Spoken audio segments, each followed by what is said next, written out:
نحمده ونصلي على رسوله الكريم اما بعد فاعوذ بالله من الشيطان الرجيم بسم الله الرحمن الرحيم والسماء ذات البروج واليوم الموعود وشاهد ومشهود قتل اصحاب الاخدود النار ذات الوقود اذ هم عليها قعود وهم على ما يفعلون بالمؤمنين شهود وما نقموا منهم إلا أن يؤمنوا بالله العزيز الحميد الذي له ملك السماوات والأرض والله على كل شيء شهيد إن الذين فتنوا المؤمنين والمؤمنات ثم لم يتوبوا فلهم عذاب جهنم ولهم عذاب الحريق إن الذين آمنوا وعملوا الصالحات لهم جنات تجري من تحتها الأنهار ذلك الفوز الكبير إن بطش ربك لشديد إنه هو يبدئ ويعيد وهو الغفور الودود ذو العرش المجيد فعال لما يريد هل أتاك حديث الجنود فرعون وثمود بل الذين كفروا في تكذيب والله من ورائهم محيط بل هو قرآن مجید فی لوح محفوظ صدق اللہ العظیم رب اشرح لی صدری ویسر لی امری واحلل عقدۃ من لسانی یفقہوا قولی اللہم ربنا الہمنا رشدنا واعذنا من شرور انفسنا اللہم ارنا الحق حقا وارزقنا اتباعه وارنا الباطل باطلا وارزقنا اجتنابه اللہم وفقنا لما تحب وترضى اللہم ارحمنا بالقرآن العظیم واجعله لنا اماما ونورا وہدى ورحمة اللہم ذکرنا منہ ما نسینا وعلمنا منہ ما جہلنا وارزقنا تلاوته آناء الليل وآناء النهار واجعله لنا حجة یا رب العالمین آمین۔ پچھلے ہفتے ہم نے وہ 4 سورہ ختم کر لیا تھا جس میں سورۃ التکویر، پھر سورۃ الانفطار، پھر سورۃ المطففین اور آخری سورۃ الانشقاق شامل ہے۔ میں نے چونکہ اب تک اس 4 سورہ کے لیے کوئی عنوان معین نہیں کیا تھا، اس لیے کہ اس سے پہلے میں تذکرہ کرتا رہا ہوں کہ سب سے پہلے یہ اصطلاح میرے ذہن میں جب آئی تو وہ سورۃ الشمس، سورۃ اللیل، سورۃ الضحیٰ اور سورۃ الانشراح کے لیے 4 سورہ، اور اسی وقت سے ایک عنوان ذہن میں معین ہوا 4 سورہ نور و ظلمت۔ اب زیادہ دور نہیں ہے، انشاءاللہ جلدی ہم وہاں پہنچیں گے۔ اس 4 سورہ کے لیے جب میں نے غور کیا تو مناسب ترین عنوان ہے 4 سورہ جزا و سزا۔ چنانچہ آپ نوٹ کیجئے کہ سورۃ التکویر میں 12 مرتبہ اذا کے بعد اس کا جو جواب آیا علمت نفس ما احضرت، ہر جان یہ جان لے گی کہ اس نے کیا چیز حاضر کی ہے، کیا بھلائی کیا برائی۔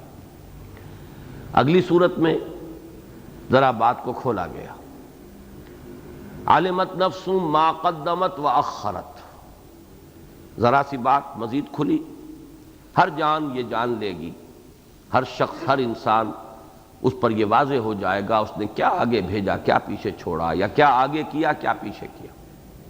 لیکن اس کے ساتھ ہی بات آ گئی ابرار اور فجار، ان الابرار لفی نعیم و ان الفجار لفی جحیم۔ اس سے اگلی صورت میں آئیے، اب وہی لفظ ہے ابرار اور فجار، اس کے ساتھ اضافہ ہوا ایک لفظ کتاب کا، کلا ان کتاب الفجار لفی سجین۔ کلا ان کتاب الابرار لفی علیین. پھر سجین کیا ہے، علیین کیا ہے، اس میں مزید وضاحت آ گئی. اس کتاب کے حوالے سے نوٹ کیجئے، اب ایک لفظ کا اضافہ ہوا ہے ابرار اور فجار پر کتاب کا، کتاب الابرار کتاب الفجار. اب اسی کتاب کا حوالہ ہے اگلی صورت میں، سورۃ الانشقاق میں، فَأَمَّا مَنْ أُوتِيَ كِتَابَهُ بِيَمِينِهِ فَسَوْفَ يُحَاسَبُ حِسَابًا يَسِيرًا وَيَنْقَلِبُ إِلَىٰ أَهْلِهِ مَسْرُورًا وَأَمَّا مَنْ أُوتِيَ كِتَابَهُ وَرَاءَ ظَهْرِهِ فَسَوْفَ يَدْعُو ثُبُورًا وَيَصْلَىٰ سَعِيرًا إِنَّهُ كَانَ فِي أَهْلِهِ مَسْرُورًا. تو معلوم ہوا کہ واقعتاً یہ چاروں صورتیں جو ہیں بڑی تدریج کے ساتھ ایک مضمون کی تکمیل کر رہی ہیں.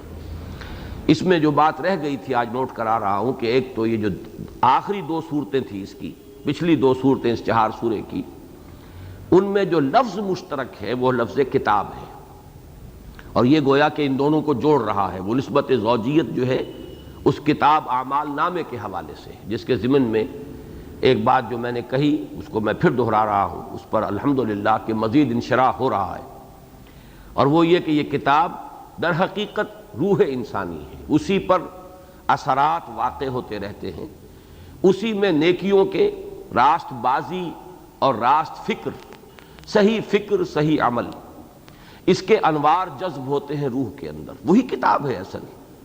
اور برے اعمال کے اثرات اور داغ پڑتے رہتے ہیں اسی روح کے اوپر، وہی کتاب ہے.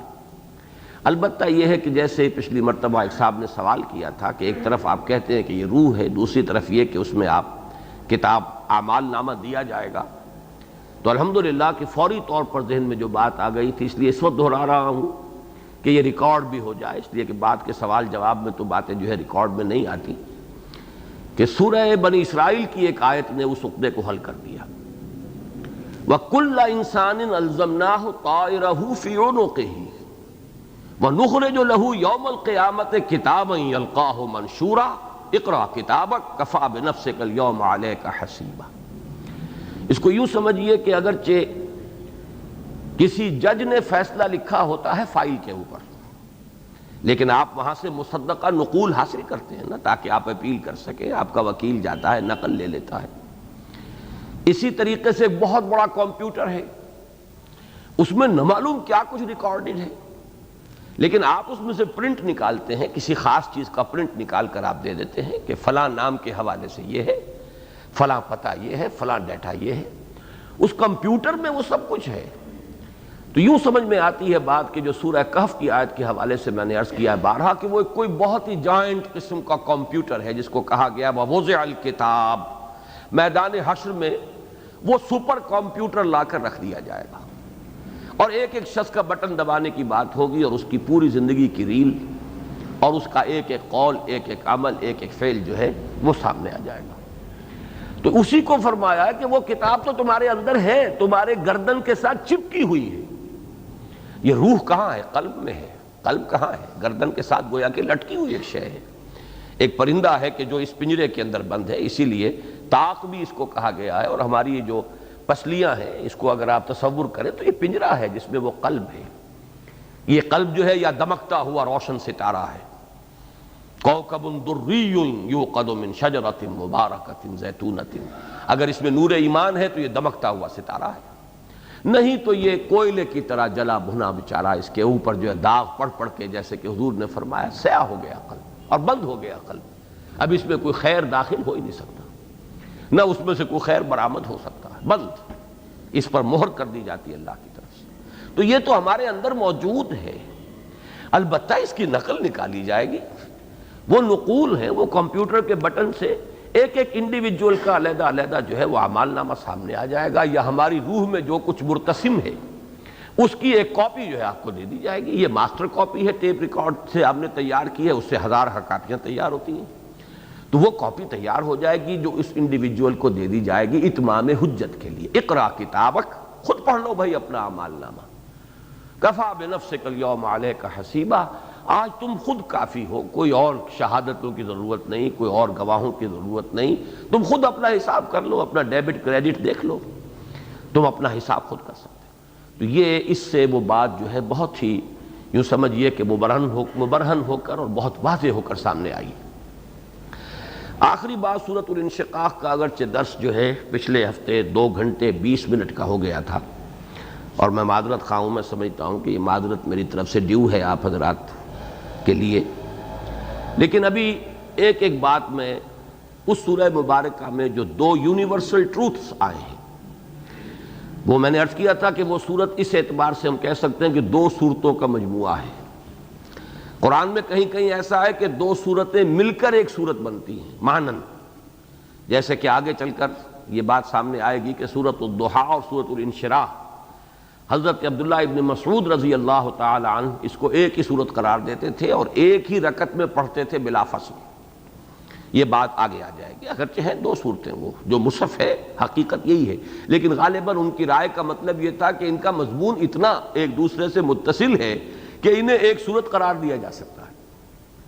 اس کے برعکس بعض صورتیں ہیں کہ جو 2 صورتیں ہیں ایک صورت کے اندر، معنی کے اعتبار سے صورت تو وہی ہے۔ سورہ تکویر جیسا کہ میں نے عرض کیا، ایک مضمون مکمل ہوا ہے 14 آیتوں میں اور دوسرا مضمون 15 آیتوں میں، درمیان میں قسم، فلا اقسم بالخنس الجوار الکنس واللیل اذا عسعس والصبح اذا تنفس، اور دونوں مضمونوں کا بظاہر کوئی تعلق نہیں ہے۔ تعلق ہے وہ میں بیان کر چکا ہوں سورہ تکویر میں، لیکن بظاہر نہیں۔ اسی طرح سورۃ الانشقاق ہے، یہ بھی 2 صورتوں پر گویا کہ مشتمل ہے۔ شروع میں اذا السماء انشقت واذنت لربها وحقت واذا الارض مدت والقت ما فيها وتخلت واذنت لربها وحقت یا ایھا الانسان انک کادح الی ربک کدحا فملاقیہ۔ اور اگلی صورت یعنی اس صورت کا دوسرا حصہ جسے ہم کہہ سکتے ہیں کہ وہ ایک مکمل صورت ہے، فلا اقسم بالشفق واللیل وما وسق والقمر اذا اتسق لترکبن طبقا عن طبق۔ تو یہ جو جس پر یہ 3 قسمیں کھانے کے بعد جو بات کہی گئی، اور وہ جو اذا السماء انشقت اور اذا الارض مدت، اس کے حوالے سے جو بات کہی گئی وہ جواب شرط ہے، یہ جواب قسم ہے۔ یہ 2 آیات میں عرض کر چکا ہوں کہ حکمت قرآنی کے بڑے اہم خزانے ہیں۔ ان کے ضمن میں ایک بات کا میں آج اضافہ کرنا چاہ رہا ہوں۔ ایک تو یہ جو کل جمعے کے میری تقریر میں ایک مضمون آیا تھا، اور میں سمجھتا ہوں کہ وہ یہاں بھی اس کا اندراج ہو جائے تو مناسب ہے، اور وہ یہ ہے کہ انک کادح الی ربک کدحا فملاقیہ۔ میں نے عرض کیا تھا کہ اس کا مثنیٰ ہے لقد خلقنا الانسان فی کبد، ہم نے انسان کو مشقت ہی میں پیدا کیا ہے۔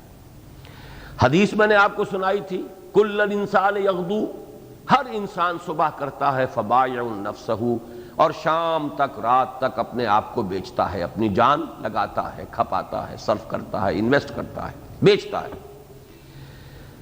فموتقھا او موبقھا، شام کو واپس آتا ہے تو یا ہلاکت کا پروانہ لے کر آتا ہے اپنے لیے، اور یا جہنم سے رہائی کا پروانہ لے کر آتا ہے۔ گویا کہ محنت تو سب کو کرنی پڑی۔ کل میں نے جمعے میں جو عرض کیا تھا جہاد زندگانی کے حوالے سے، چونکہ حقیقت جہاد پر بات ہو رہی تھی، تو علامہ اقبال کے اس شعر میں کہ یقین محکم عمل پہم محبت فاتح عالم، جہاد زندگانی میں ہیں یہ مردوں کی شمشیریں۔ میں یہاں پورے شعر پر بات نہیں کر رہا، لیکن اس طرح مجھے پسند آئی جہاد زندگانی۔ زندگی ایک مسلسل جہاد کا نام ہے۔ عام انسان بھی کر رہا ہے جہاد، اور مسلمان اور مومن بھی کر رہا ہے جہاد۔ عام انسان کا جہاد کیا ہے؟ 2 جہاد تو وہ ہیں جو جائز ہیں بشرطے کہ جائز ذرائع اس میں استعمال کیے جائیں، اور 2 جہاد وہ ہیں جو ناجائز ہیں، ذرائع اس کے کوئی بھی ہو۔ ایک جہاد کیا ہے؟ جہد للبقاء، زندہ رہنے کے لیے پیٹ کو کچھ چاہیے، آپ کو اس میں کچھ نہ کچھ ڈالنا ہے، غذا بہم پہنچانی ہے۔ یہ جس کو جدید سائیکالوجی میں کہا جاتا ہے پریزرویشن آف دی سیلف، یہ ضرورت ہے۔ پریزرویشن آف دی اسپیشیز، یہ ضرورت ہے۔ نفس میں تقاضے رکھ دیے اللہ نے، ان کو پورا کرنا ہے۔ اس کے لیے بھاگ دوڑ، محنت، اور اس میں بھی مقابلہ ہوتا ہے، کمپٹیشن ہے، اسٹرگل فار ایگزسٹنس۔ یہ جہاد جائز ہے بشرطے کہ اس میں ذرائع بھی آپ نے جائز استعمال کیے۔ اگر آپ نے اس میں حرام ذرائع استعمال کر لیے تو اپنے اس پورے جہاد کو حرام کر دیا، ورنہ یہ کہ جہاد وہ جائز ہے، جہاد جو ہے ناجائز نہیں۔ اسی طرح کا ایک جہاد ہے جہاد حریت۔ یہ جو کچھ افغانستان میں اور کشمیر میں، اور اس کے لیے ہم نے لفظ جہاد کو جو ہے بہت زیادہ استعمال کر دیا، تجزیہ کریں گے تو وہ اصلاً جہاد حریت ہے، آزادی کا جہاد۔ یہ بھی ہر انسان کا پیدائشی حق ہے، not to be dominated and governed by others۔ اللہ کا بندہ ہے وہ، اللہ کی حکومت اس پر ہونی چاہیے، باقی ایک انسان دوسرے انسان پر حکومت کرے کیوں؟ یہ حق نہیں ہے کسی کو۔ تو جائز ہے جہاد حریت، اگر بشرطے کہ اس میں بھی ناجائز ذرائع استعمال نہ کیے جائیں۔ اس کے بھی ہمارے رولز ہیں، ہر جس کو آپ رولز آف دی گیم کہتے ہیں تو رولز آف دی وار بھی ہیں۔ وہ جو کچھ احادیث میں آتا ہے، حضور جو احکام دیتے تھے، بوڑھوں کو قتل مت کرنا، عورتوں پر ہاتھ نہ اٹھانا، بچوں کو قتل نہ کرنا، درخت جو ہے پھل دینے والے یہ نہ کاٹنا، اور یہ فصلیں تباہ نہ کرنا، یہ اس کے رولز آف دی گیم ہیں۔ یہ دو جہاد جو ہے اصلاً جائز ہے۔ اس کے بعد دو جہاد ہیں، زیادہ سے زیادہ دولت کا ارتکاز، شہرت، وجاہت، اقتدار ذاتی، اس کے لیے محنت، بھاگ دوڑ، ایثار، قربانی، راتوں کو جاگنا، دن رات ایک کر دینا، یہ سب کچھ یہ جہاد۔ لیکن یہ علواً فی الارض، علواً فی الارض، زمین میں اپنے لیے بلندی چاہنا، اپنے لیے حرام ہے۔ تلک الدار الآخرۃ نجعلها للذین لا یریدون علوا فی الارض ولا فسادا۔ آخرت کا گھر تو ہم نے صرف ان کے لیے مخصوص کیا ہوا ہے جو زمین میں اپنی سربلندی، اپنے لیے اقتدار، اپنے لیے حکومت کے طالب نہیں ہے۔ اللہ کی سربلندی کے لیے کوشاں ہونا اور بات ہے، اللہ کے دین کی سربلندی کے لیے کوشاں ہونا اور بات ہے۔ ذاتی اقتدار اور ذاتی طاقت اور ذاتی شہرت اور ذاتی وجاہت کے لیے جہاد کرنا حرام۔ تلک الدار الآخرۃ نجعلها للذین لا یریدون علوا فی الارض ولا فسادا۔ اپنے ذاتی اگر آپ مقصد کے لیے کر رہے ہیں تو فساد پیدا کر رہے ہیں زمین میں، اور اسی طریقے سے اجتماعی سطح پر اپنی قومی عظمت، ہماری قوم کی ڈومینیشن ہو، ہمارے ملک کا جو ہے وہ بول بالا ہو جائے دنیا کے اندر، دوسروں پر ہم ڈومینیٹ کریں، یہ بھی حرام ہے۔ بہرحال یہ چار جہاد تو ہیں، عام انسان بھی کرتے ہیں، لیکن جو اصل اسلام کے جہاد ہیں، جو ایمان کے جہاد ہیں، وہ میں نے 5 گنوائے کل۔ سب سے پہلا جہاد ہے تلاش حقیقت کا جہاد۔ اس گنبد بیدر میں انسان جب آنکھ کھولتا ہے شعور کی، اب اسے حقیقت کی تلاش کرنی ہے۔ حقیقت کیا ہے؟ میں کون ہوں؟ یہ دنیا کیا ہے؟ کائنات کیا ہے؟ میری زندگی کی حقیقت کیا ہے؟ خیر کیا ہے؟ شر کیا ہے؟ علم کیا ہے؟ یہ ساری چیزیں آپ کو معلوم کرنی ہیں۔ یہ جہاد حقیقت ہے جس کا نتیجہ ایمان۔ اب ایمان حاصل ہو گیا، اب اس ایمان کی گہرائی اور گہرائی، ایسا ایمان حاصل کرنا کأنک تراہ فإن لم تکن تراہ فإنہ یراک، ایسا ایمان گویا کہ تم اللہ کو دیکھ رہے ہو، اور اگر تم نہیں دیکھتے ہو تو اللہ تو تمہیں دیکھ رہا ہے۔ اس کے لیے جہاد کرنا پڑے گا، ایمان کے لیے جہاد۔ تیسرا جہاد ہے اب اپنے نفس کے خلاف جہاد، اللہ کا بندہ بننے کے لیے نفس کو مطیع کرنا، جیسے کہ حضور نے فرمایا المجاہد من جاہد نفسہ۔ پوچھا گیا ای الجہاد افضل یا رسول اللہ، فرمایا ان تجاہد نفسک فی طاعت اللہ۔ سوال کیا تھا کہ اللہ کے رسول یہ بتائیے سب سے افضل جہاد کون سا ہے؟ فرمایا کہ تم اپنے نفس سے جہاد کرو، اسے اللہ کا مطیع بناؤ۔ چوتھا جہاد اللہ کے دین کی دعوت کو پھیلانے اور لوگوں تک پہنچانے کے لیے تن من دھن لگانا۔ اور پانچواں اور سب سے اونچا جہاد اللہ کے دین کو غالب کرنے کے لیے، اس کے نظام عدل اجتماعی کو قائم اور نافذ کرنے کے لیے تن من دھن لگا دینا۔ یہ 5 جہاد۔ یا ایھا الانسان انک کادح الی ربک کدحا فملاقیہ۔ یہ تو تقدیر ہے انسان کی، جہاد تو کرنا ہی کرنا ہے۔ اب یہ چوائس ہے کون سا جہاد آپ نے اپنے لیے اختیار کیا۔ صحیح جہاد اختیار کریں گے، معتقھا، اپنی جان کو آزاد کرا لیں گے جہنم سے۔ غلط جہاد کریں گے، جہاد تو کرنا ہی کرنا، اس سے تو مفر ہے ہی نہیں، رستگاری ہے ہی نہیں۔ غلط کریں گے، اپنی جان کو جہنم کے اندر ڈلوا لیں گے۔ یہ تو ہوا انک کادح الی ربک کدحا فملاقیہ کے حوالے سے ذرا مزید تشریح۔ ایک بات جو ہے، دوسرا یونیورسل ٹروتھ جو سورۃ الانشقاق میں آیا تھا، لَتَرْكَبُنَّ طَبَقًا عَنْ طَبَقٍ۔ میں نے اس کی مختلف تعبیرات کی، یہ بڑے ایسے الفاظ ہیں جن میں بہت سی چیزوں کی گنجائش ہے تعبیر کرنے کی۔ حضور کو ذاتی طور پر مخاطب سمجھا جائے تو، پھر یہ کہ عام انسانوں کو سمجھا جائے، درجہ بدرجہ کیا ہو رہا ہے۔ ارتقاء کے میں نے مراحل بیان کیے، اور ارتقاء وہ جو عام طور پر لفظ ارتقاء جو ہے لوگوں کو معلوم ہے وہ صرف ڈاروین کا نظریہ ارتقاء ہے، لوگوں کو یہ معلوم ہی نہیں کہ جو بات ڈارون نے کہی ہے وہ تو اس سے بہت پہلے مسلمان حکماء کہہ چکے ہیں۔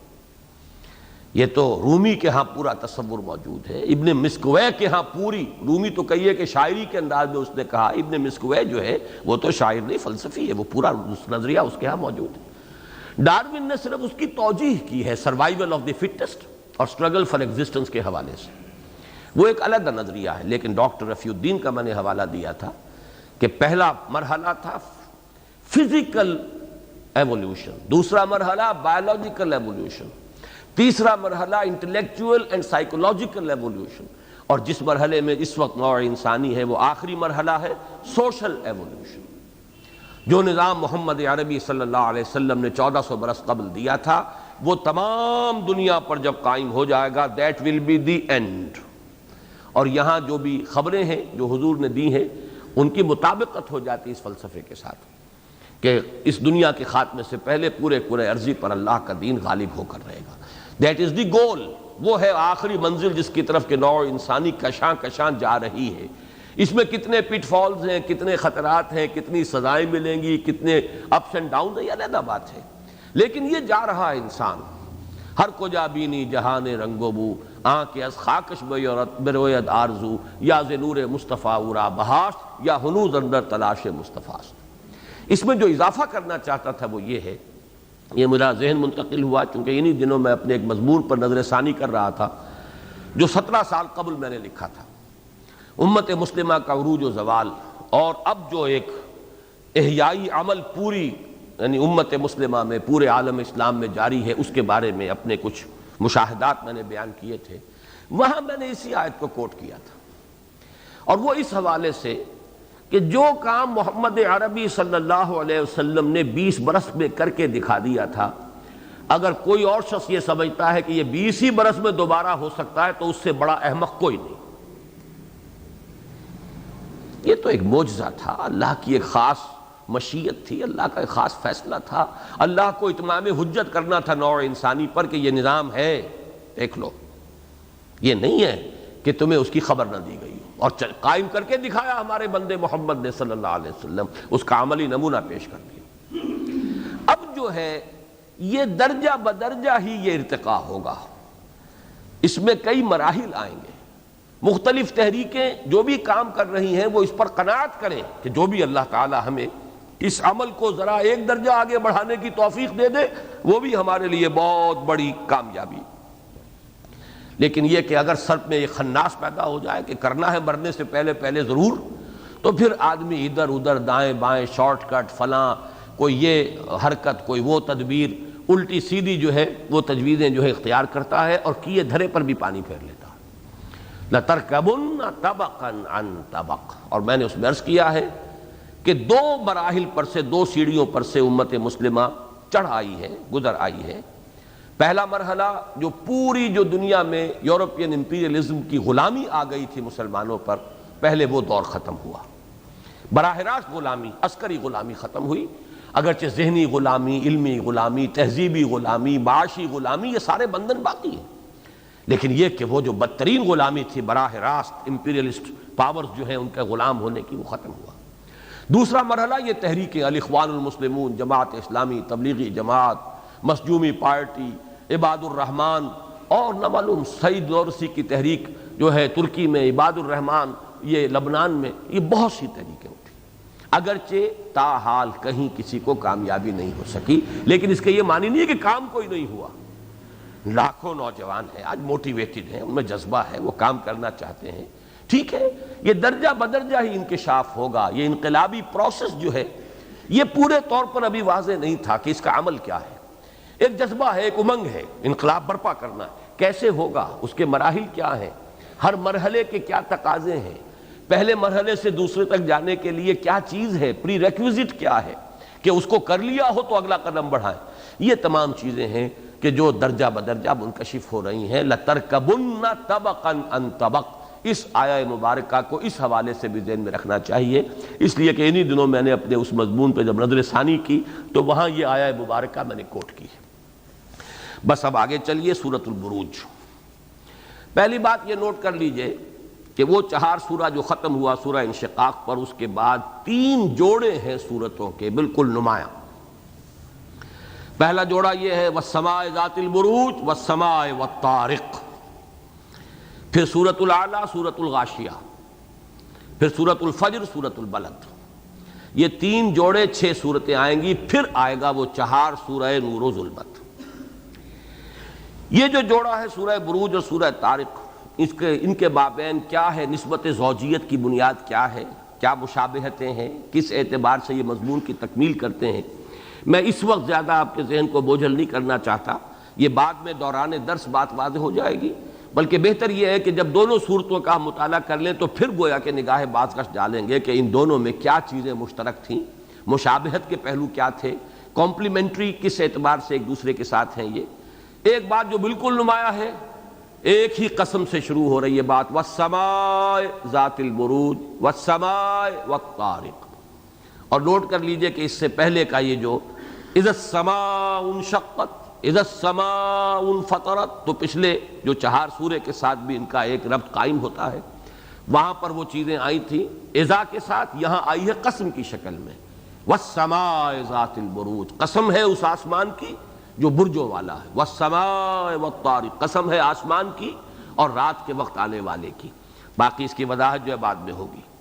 البتہ سورۃ البروج کے بارے میں جو اہم بات شروع میں نوٹ کر لیجئے، وہ اس کا مضمون یا عمود ہے، اور یہ اس اعتبار سے کہ اس کے حوالے سے آج ایک اہم بات جس کی طرف میرا ذہن پہلی مرتبہ منتقل ہوا ہے، اور میرے اس جملے سے خام خواہ کوئی بے چینی جو تشویش پیدا نہ ہو، یہ در حقیقت مظہر ہے خود محمد الرسول اللہ صلی اللہ علیہ وسلم کے فرمان مبارک کا۔ قرآن کے بارے میں حضور کا فرمان یہ ہے کہ لا تنقضی عجائبہ ولا یشبع منہ العلماء ولا یخلق عن کثرت الرد۔ اس قرآن کے عجائب کبھی ختم نہیں ہوں گے۔ کوئی شخص جو ہے یہ نہیں کہہ سکتا کہ بس اب میرا علم مکمل ہو گیا ہے۔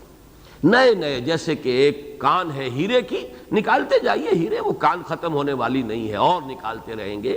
یہ تو آپ کی ہمت ہے، آپ کی اپنی محنت ہے، کتنی غواصی کرتے ہیں، سمندر میں تو موتی بھرے پڑے ہیں، یہ تو اب یہ کہ غوطہ زنی کرنے والا کتنی محنت کرتا ہے۔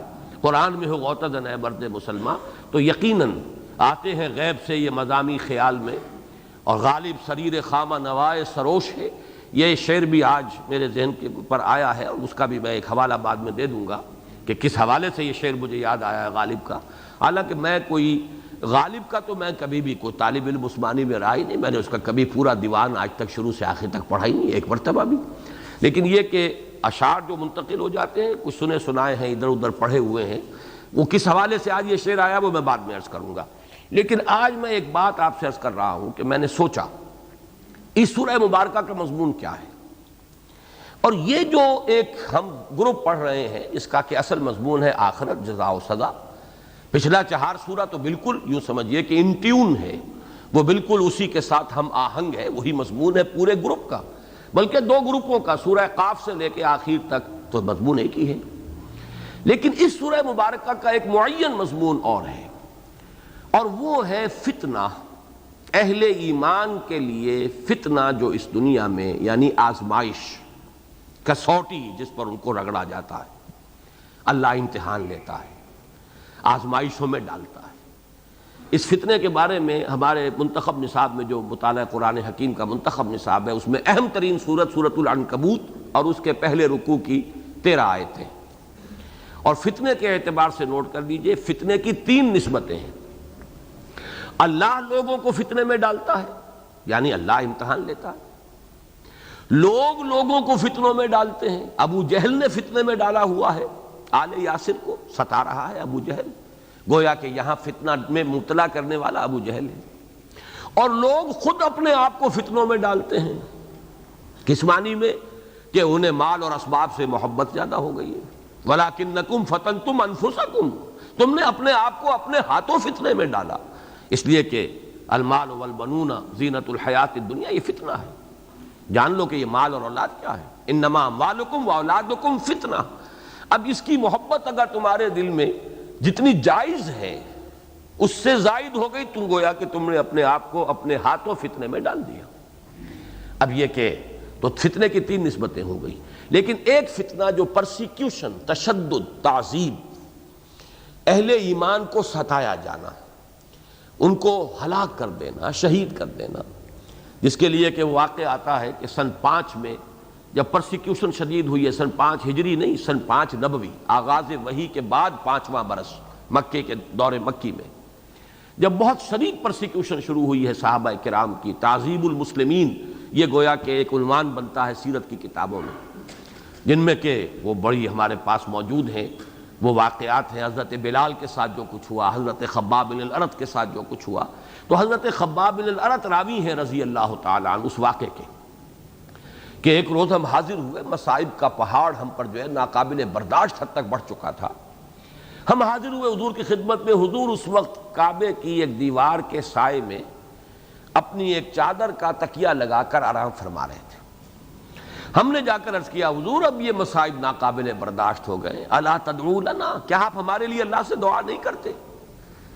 اللہ ہمارے لیے آسانی پیدا کرے، یہ آزمائشیں ختم ہو، یہ مشکلات ختم ہو.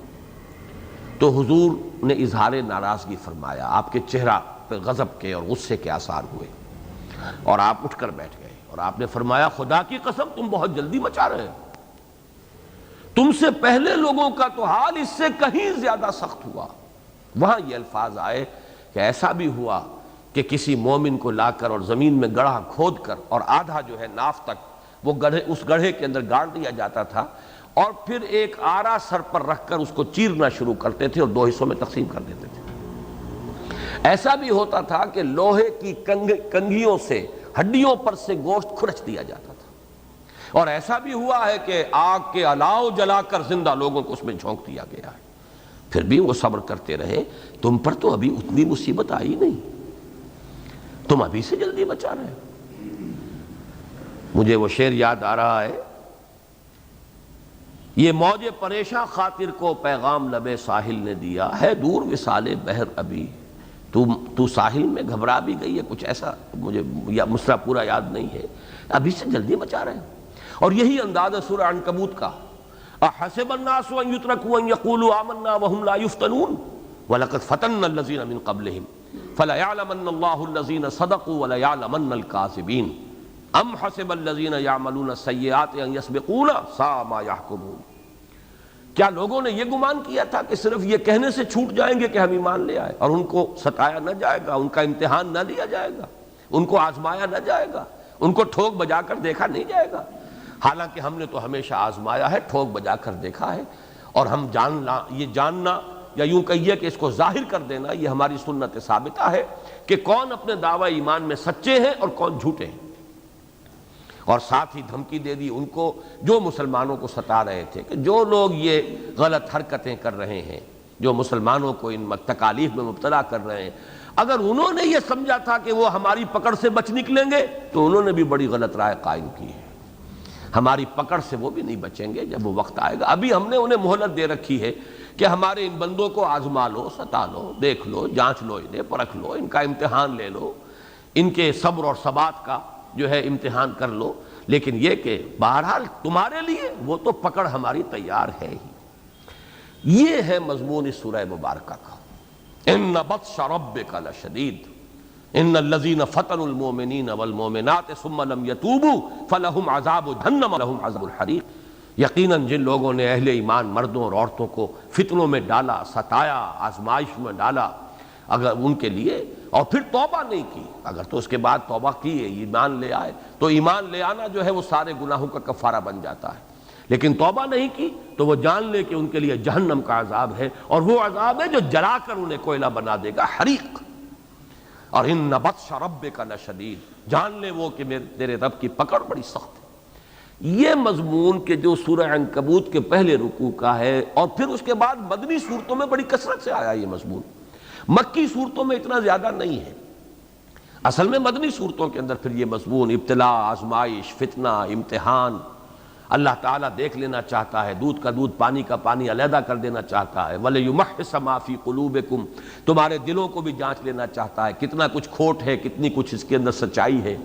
اور تمہیں علیحدہ کر دینا چاہتا ہے کہ جو لوگ مومن ہیں وہ علیحدہ ہو جائیں، جو منافق ہیں علیحدہ ہو جائیں. اور یہ بغیر آزمائش کے، امتحان کے کیسے ہوگا؟ تو یہ مضمون اصلاً تو ہے مدنی صورتوں کا.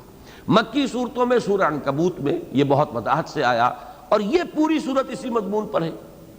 اب آئیے وہ نقطہ جس کی طرف آج ذہن منتقل ہوا کہ قرآن مجید میں مضامین کو اللہ نے اس طریقے سے منتشر کر دیا ہے. یہ مضمون یہاں بھی آ گیا، یہ مضمون وہاں بھی آ گیا. وہ 20ویں پارے کا اختتام ہے، یہ 30واں پارہ ہے.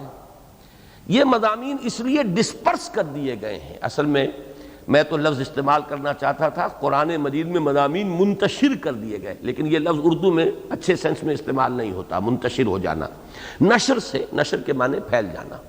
یہ جو ڈسپرسل انگریزی میں کہتے ہیں آپ، ان مضامین کو مختلف حصوں میں، تاکہ ایک انسان تلاوت کرتا ہے، ایک مہینے میں فرض کیجیے ایک شخص قرآن مجید کی تلاوت کرتا ہے، تو یہ مضامین کچھ وقفے کے بعد تمام مضامین دہرا کر سامنے آتے رہیں. یہ نہ ہو کہ پھر وہ مضمون ایک مہینے کے بعد ہی آئے. اگر یہ یکجا ہو گئے ہوتے مضامین تو گویا کہ پھر وہ مضمون آتا، پھر ایک مہینے کے بعد وہ مضمون آتا. اگر کوئی شخص ایک ہفتے میں قرآن ختم کر رہا ہے تو ایک ہفتے میں یہ تمام مضامین جو ہے مختلف ایام کے اندر کہیں تفصیل سے، کہیں اجمال سے، کہیں ایک پہلو سے، کہیں دوسرے پہلو سے، اس لیے کہ اصل چیز جو مطلوب ہے وہ تذکیر ہے. جیسے کہ اگلے جوڑے کی صورت آئے گی اور وہ یہ فذکر، اور اس کے بعد دوسری صورت میں بھی جو دونوں کے اندر ہے فذکر انما انت مذکر فذکر ان نفعت الذکریٰ. تو چونکہ تذکیر مقصود ہے، لہذا اگر مختلف مضامین کو مختلف سیکشنز کے اندر محدود کر دیا جاتا، جیسے کتاب کے اندر ابواب ہوتے ہیں، ایک بات مکمل ہو گئی، اب یہ اگر فرض کیے 30 باب ہے اس کتاب کے، تو وہ بات اب کسی باب میں نہیں آئے گی. گویا کہ وہ اگر آپ کے ذہن سے اتر گئی، وہ بات تو اتر گئی.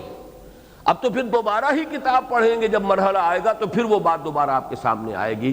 قرآن میں یہ گویا کہ پھیلا دیا گیا ہے، ڈسپرس کر دیا گیا ہے.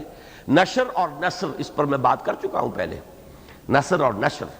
تو یہ در حقیقت قرآن میں مضامین کو اس طرح نثر یا نشر کے انداز میں مختلف جگہوں پر پھیلا دیا گیا ہے تاکہ ایک قاری، ایک تلاوت کرنے والا مستقل طور پر اس کے سامنے اہم مضامین جو ہیں وہ آتے رہیں وقفے سے.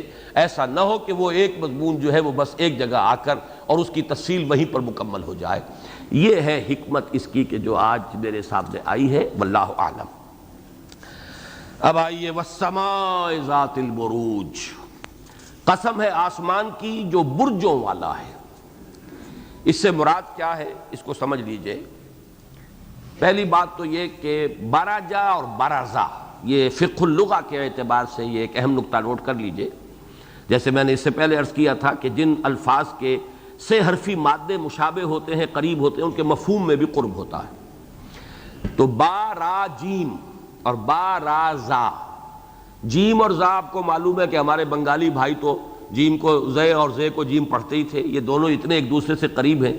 تو میں یہ عرض کر رہا تھا کہ فقہ اللغہ کے اعتبار سے یہ ایک نقطہ نوٹ کر لیجئے کہ برجا برزا دونوں میں کیا چیز مشترک ہے؟ کسی چیز کا نمایاں ہونا، واضح ہونا، کھل کر سامنے آ جانا. تو برجا اور برزا، برزا کوئی چیز سامنے آ گئی، برزت الجحیم لمن یرا، جہنم سامنے لے آئی جائے گی دیکھنے والوں کے. اسی طریقے سے برزوا للہ الواحد القہار، قیامت کے دن وہ سب کے سب سامنے آ جائیں گے پروردگار کے کہ جو الواحد القہار ہے. جنگ کے لیے جب فوجیں ایک دوسرے کے سامنے آتی ہیں، وہ بھی اس کے لیے بھی لفظ آتا ہے برزوا. اب ایک دوسرے کے آمنے سامنے آ گئے، آپ اپنے دشمن کو دیکھ رہے ہیں، وہ دشمن آپ کو دیکھ رہا ہے. اسی طرح برجا کے معنی بھی ہے کسی چیز کا نمایاں ہو جانا. قرآن مجید میں یہ 4 مرتبہ تو بروج ہی کی شکل میں یہ لفظ آیا ہے، اور 3 مرتبہ آیا ہے یہ عورتوں کی اس روش کے لیے کہ وہ بن ٹھن کر سنور کر لوگوں کی نگاہوں میں کھبنے کے لیے، نمایاں ہونے کے لیے جب سامنے آتی ہیں. یہ تبرج ہے، تبرج تفاعل ہے اسی سے، برجا سے باب تفاعل تبرج. وَقَرْنَ فِي بُيُوتِكُنَّ وَلَا تَبَرَّجْنَ تَبَرُّجَ الْجَاهِلِيَّةِ الْأُولَىٰ، اپنے گھروں میں وقار اور سکون کے ساتھ رہو اور تبرج مت اختیار کرو اور نمایاں ہو کر بن ٹھن کر بن سور کر نہ نکلو جیسے کہ تم جاہلیت کے زمانے میں نکلا کرتی تھی. بہرحال یہ ایک طبعی خواہش سمجھ لیجیے عورت کے اندر ہے اور وہ نگاہوں میں کھبنا چاہتی ہے، لیکن یہ کہ اس کو روکا گیا ہے. ستر اور حجاب کے احکام اسی کے لیے کہ اس میں فتنہ ہے. اس میں خرابی ہے۔ متبرجات بزینہ یہ لفظ آیا ہے، اپنی زینت کو نمایاں کرنا، جو بھی اللہ نے نسوانی حسن دیا ہے اس کو چار چاند لگانا، اس کے اندر اور طرح کے تیکھے جو ہیں وہ اسلحہ استعمال کرنا اس کے لیے، یہ سب کیا ہے؟ تبرج۔ یا تو اس مفہوم میں استعمال ہوا یہ لفظ، اور یا بروج، اور 3 مرتبہ تو یہ آسمان کے بروجوں کے لیے آیا ہے، برجوں کے لیے، اور 1 مرتبہ آیا ہے قرآن میں زمینی قلعہ بندیاں۔ اب قلعے کو کیوں برج کہتے ہیں؟ اس لیے کہ جو قلعے بنتے تھے پچھلے زمانے میں اس کی فصیل پر وہ برجیاں بنائی جاتی تھیں، ان برجیوں میں پہرے ہوتے تھے، پوری فصیل کے اوپر 1-1 انچ کے اوپر تو آدمی نہیں ہو سکتا، فصیل جو ہے کئی میل لمبی ہے، لہذا اس میں برجیاں بنتی تھیں کہ وہاں پہرے دار ہوتے تھے، اور وہ ہیں در حقیقت کے جو اس کی حفاظت کا سامان کرتے تھے۔ اور دور سے جب لوگ آتے تھے تو انہیں سب سے پہلے کسی شہر یا قلعے کے برج نظر آتے تھے، اس لیے کہ جو سب سے اونچی شے ہوگی وہی نمایاں ہوگی، وہی نظر آئے گی، اس لیے یہ لفظ استعمال ہوا ہے بروج کے لیے۔ چنانچہ فرمایا گیا ہے کہ موت تمہیں آن لے گی وَلَوْ كُنْتُمْ فِي بُرُوجٍ مُشَيَّدَةٍ، چاہے تم ایسے قلعوں کے اندر جا کر چھپ جاؤ جس میں حفاظت کا پورا سامان کر لیا گیا ہو، پہرے دار ہوں اور گارڈز ہوں اور یہ ہوں اور وہ ہوں، اور دروازے بڑی اونچی ہوں، فصیلیں بڑی مضبوط ہوں، وَلَوْ كُنْتُمْ فِي بُرُوجٍ مُشَيَّدَةٍ، چاہے بہت ہی محفوظ قلعوں کے اندر جا کر قلعہ بند ہو جاؤ، موت تو آ جائے گی۔ اس معنی میں بروج جو ہے آسمان کے وہ کیا ہیں، اب یہ ہے بات کہ جو اس لفظ کے حوالے سے سمجھنی ہے۔ ایک تو لوگوں نے رائے دی ہے کہ یہ 12 برج پرانے جو ہیئت کا علم ہے، تو جو علماء ہیئت نے 12 برج مقرر کر رکھے ہیں کہ سورج جو ہے پورے سال میں مختلف برجوں میں داخل ہوتا ہے، اور یہ اس اعتبار سے کہ پہلے خیال یہ تھا کہ سورج جو ہے وہ چلتا ہے، زمین ساکن ہے، تو سورج کی حرکت کے لیے 12 برج ہیں، اور اس کے حوالے سے یہ موسموں کا تغیر و تبدل ہے۔ تو کچھ لوگوں نے تو ظاہر بات ہے کہ جو جدید ہیئت سے واقف نہیں تھے، ابھی وہ پرانے زمانے کے مفسرین، اب وہ اس کے سوا اور کیا کہہ سکتے تھے کہ ان بروج سے شاید یہی متعلق ہے، یہی مضمون جو ہے اس سے مراد ہے۔ لیکن ایک تو یہ کہ وہ معاملہ اب اس اعتبار سے جو ہے وہ ہیئت ہی بدل گئی، وہ سائنس ہی بدل گئی، لیکن اس وقت بھی ایک رائے تھی، اور وہ رائے آج بھی ہے، اور وہ ہمیشہ کے لیے قائم رہنے والی رائے ہے۔ وہ قرآن مجید کے اس فلسفے کے حوالے سے ہے کہ ان آسمانوں میں جو بڑے بڑے ستارے ہیں، ان میں اللہ نے کوئی حفاظت کا انتظام کیا ہوا ہے۔ یہ جنات، یہ ان میں آپ کو معلوم ہے، کئی مرتبہ یہ بات میں بیان کر چکا ہوں کہ فرشتے نوری مخلوق ہیں، جنات ناری مخلوق ہیں، انسان خاکی ہے اپنے اس وجود کے اعتبار سے۔ یہ جو جنات ہیں جو آگ سے بنے ہیں، ان کی بہت دور تک رسائی ہے اس کائنات کے اندر۔ یہ ہم تو بڑے بڑے جو ہیں اس کے لیے بنا کر مشینیں اور بڑے بڑے جیٹ انجنز اور نہ معلوم کیا کچھ ہم نے بنایا ہے، اور پھر کہیں جا رہے ہیں، آسمان پر اترے ہیں، اس پہ چاند پر اترے ہیں، لیکن یہ جنات جو ہیں ان کی رسائی بہت دور تک ہے، یہاں تک کہ فرشتوں کی اور ملائے اعلیٰ کے آس پاس کی خبریں بھی سننے کی کوشش کرتے ہیں۔ یہی ہے کہ پھر جو کاہن لوگ تھے انہیں آ کے بتا دیتے تھے کہ اب یہ ہونے والا ہے، اس لیے کہ وہاں تو ملائے اعلیٰ میں فیصلہ ہو چکا، وہاں سے سنگن لے آئے، یسمعون فی الملأ الاعلیٰ، وہ سنتے ہیں، کوشش کرتے ہیں، لیکن پھر وہاں سے انہیں شہاب ثاقب کے ذریعے سے بھگایا جاتا ہے۔ ان کے پیچھے جو ہے اللہ تعالیٰ کی طرف سے یہ شہاب ثاقب، یتبعھا شہاب ثاقب، یہ چمکدار ستارے، جو ستارے ٹوٹتے ہیں، یہ در حقیقت کیا ہے؟ یہ کھدیڑنے کے لیے ان جنات کو کہ یہ اس عالم ملکوت سے وہ خبریں لینے کی جو کوششیں کرتے ہیں۔ تو آسمان میں حفاظت کا یہ بہت مستحکم بندوبست ہے۔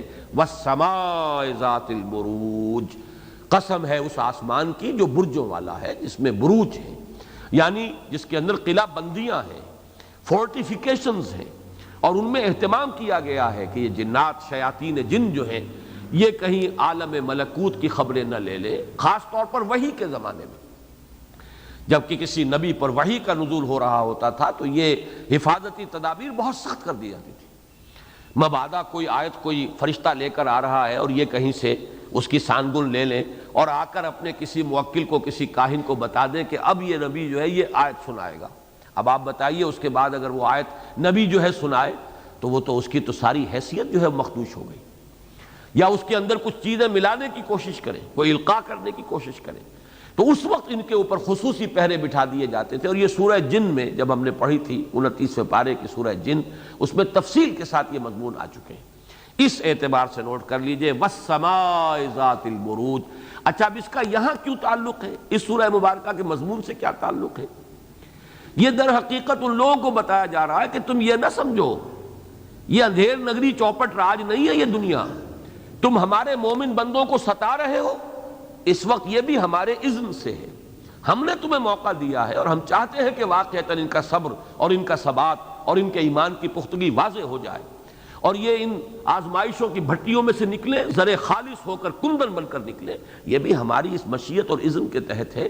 یہ نہ سمجھنا کہ تم اپنی مرضی سے کر رہے ہو اور جب تک چاہو گے کرتے رہو گے اور تمہارے ہاتھ میں کوئی اختیار ہے.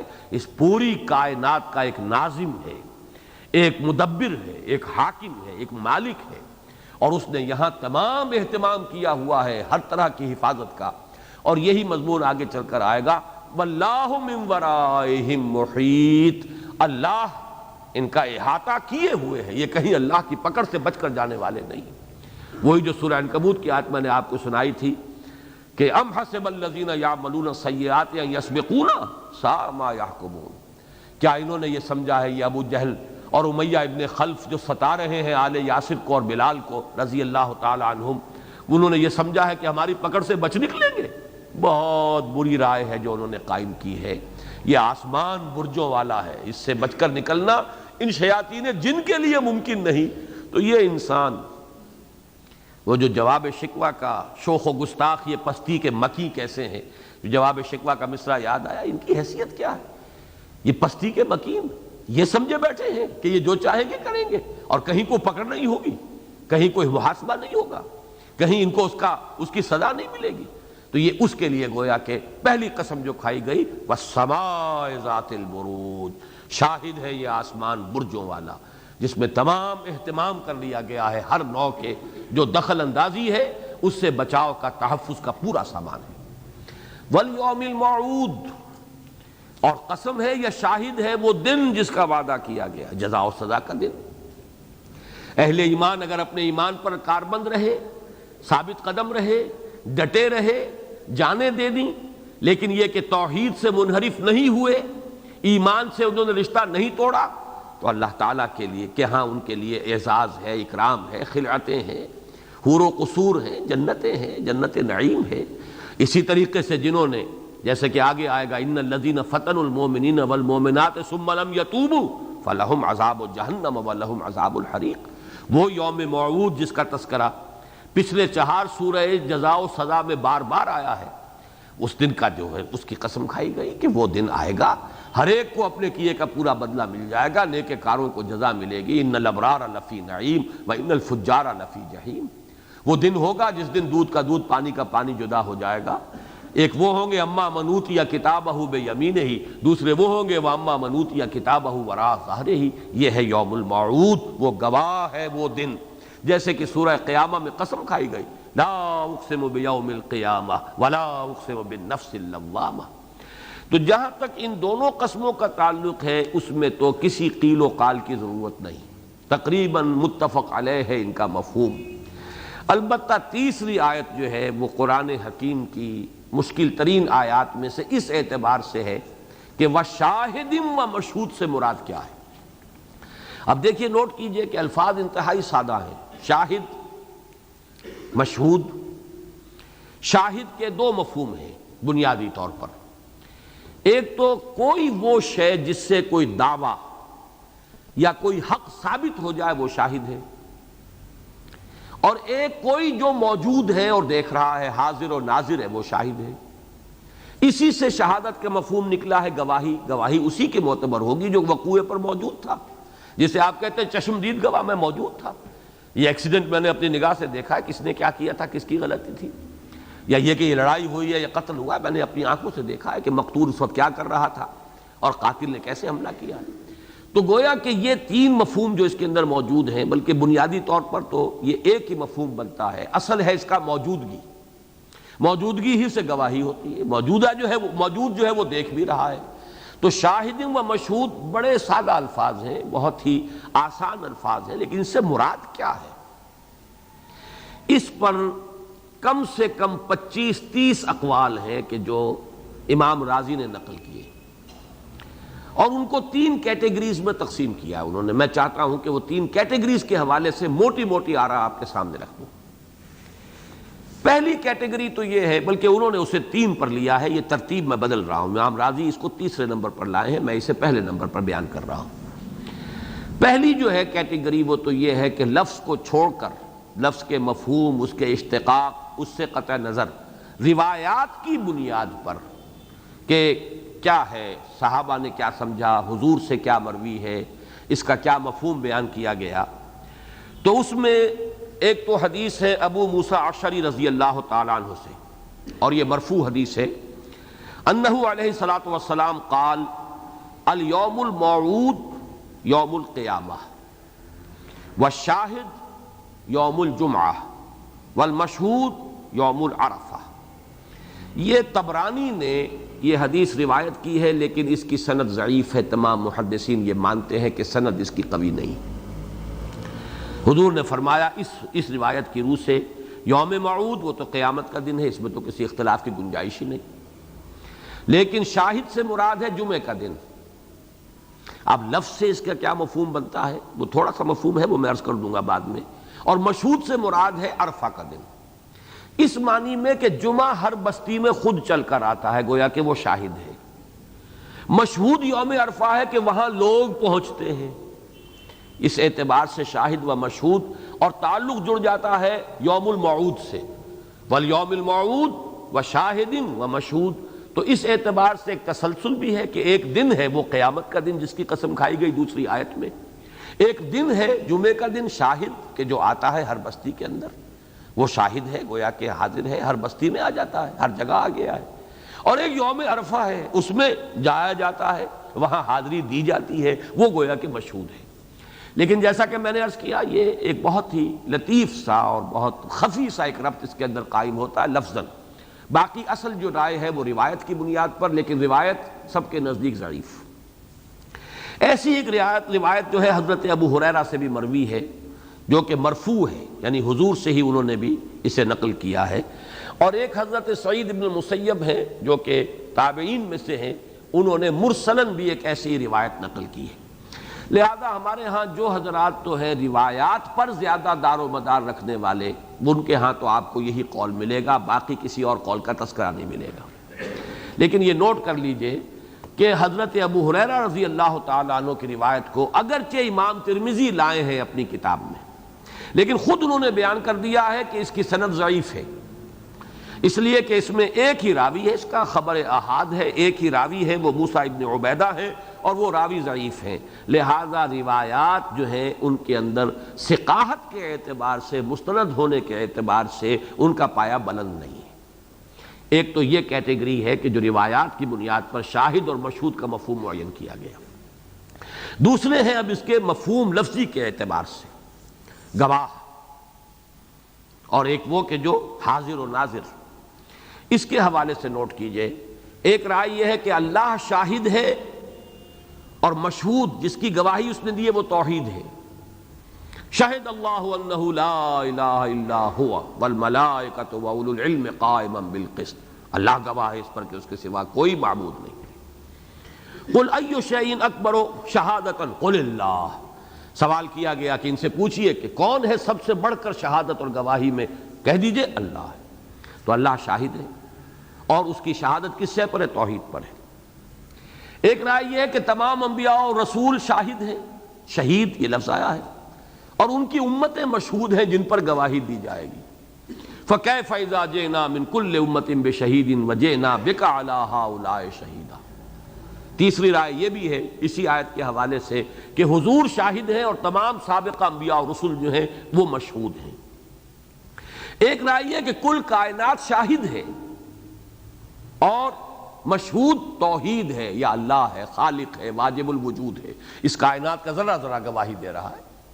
یہ مفہوم تسبیح میں بھی آتا ہے، یسبح للہ ما فی السماوات و ما فی الارض، یہ گواہی دے رہا ہے یہ کائنات ایک ایک ذرہ میرا بنانے والا، میرا خالق، میرا صانع، میرا مصور ہر نقص سے، ہر عیب سے پاک ہے، اس کی قدرت کامل، اس کا علم کامل، اس کی حکمت کاملہ، تو گویا کہ پوری کائنات شاہد ہے۔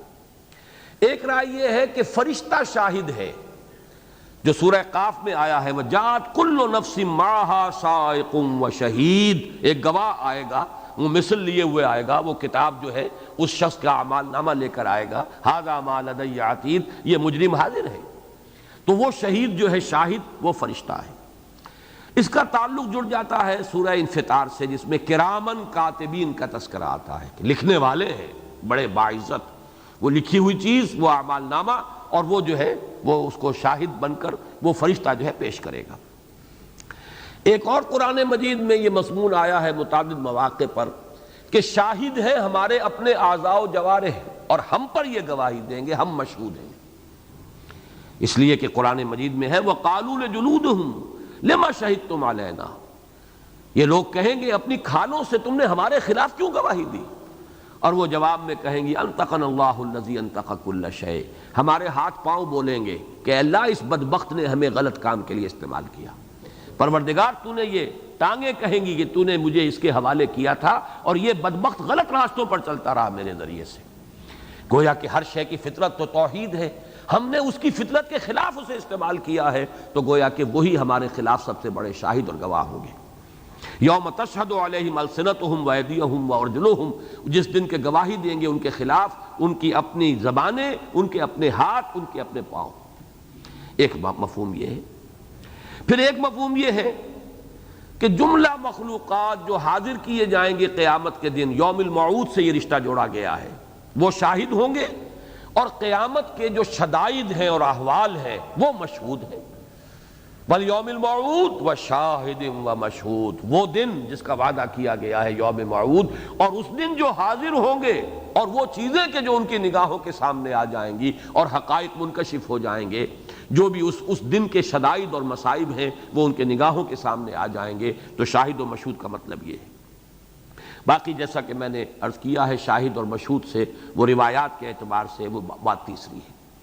اب آپ نوٹ کیجئے، ایک خیال آج مجھے آیا ہے، یہ قول مجھے کہیں اور نہیں ملا، اور عجیب میرے ساتھ آج واقعہ ہوا ہے کہ میں آج دوپہر سے پہلے، طبیعت بھی میری آج پورے دن بہت خراب رہی ہے اور ایک عجیب سی کیفیت تھی، تو دوپہر میں میں سویا ہوں، سونے کا میرا معمول بھی ہے، قیلولہ کھانے کے بعد دوپہر کے میں لیٹتا ہوں، جب اٹھا ہوں تو عجیب کیفیت تھی، ایک عجیب انشراح کی کیفیت، ایک انبساط کی کیفیت، اور میرے ذہن میں یہ خیال تھا کہ شاہد و مشہود سے مراد یہاں، جیسے کہ اس صورت میں آگے چل کر آ جائے گا وَهُمْ عَلَى مَا يَفْعَلُونَ بِالْمُؤْمِنِينَ شُهُودٌ، اصل میں سونے سے پہلے اسی آیت میں غلطاؤں پیچا رہا تھا، اور اس صورت کے اندر کوئی اور مشکل مقام نہیں ہے۔ مشکل مقام جیسا کہ میں نے آپ کو عرض کیا تو میں نے موٹے موٹے چند اقوال آپ کو بتائے ہیں، ورنہ 25-30 قول ہیں کہ جو امام راضی نے دیے، تو میں اسی ادھیڑ بن جسے آپ کہتے ہیں، یا اسی غلطاؤں پیچا میں تھا، اسی میں سویا ہوں،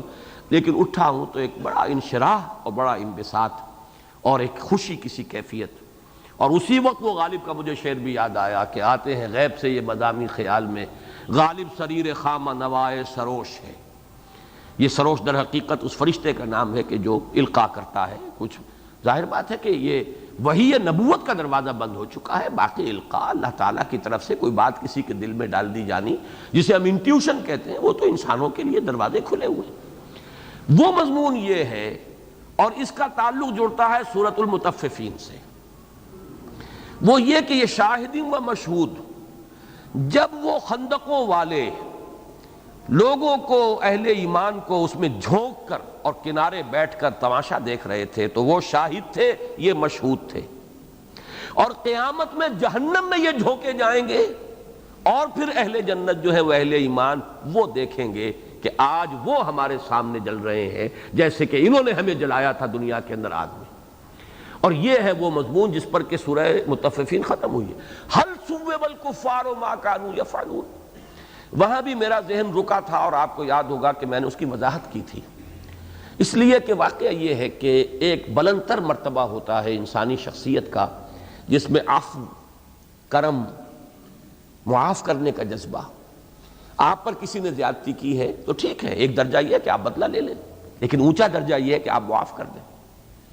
ایک بہت اونچی شخصیت والا انسان یہ نہیں چاہے گا کہ اگر کسی نے اس کو ستایا تھا کسی وقت تو اب وہ ضرور ستائے اسے، جبکہ ویسے بھی قیامت کا دن ہے، نظر آ رہا ہے کہ ان لوگوں کی تو گویا کہ اب یوں سمجھیے کہ ہلاکت وہ تو سامنے ہے، اب مرتے کو مارے شاہ مدار۔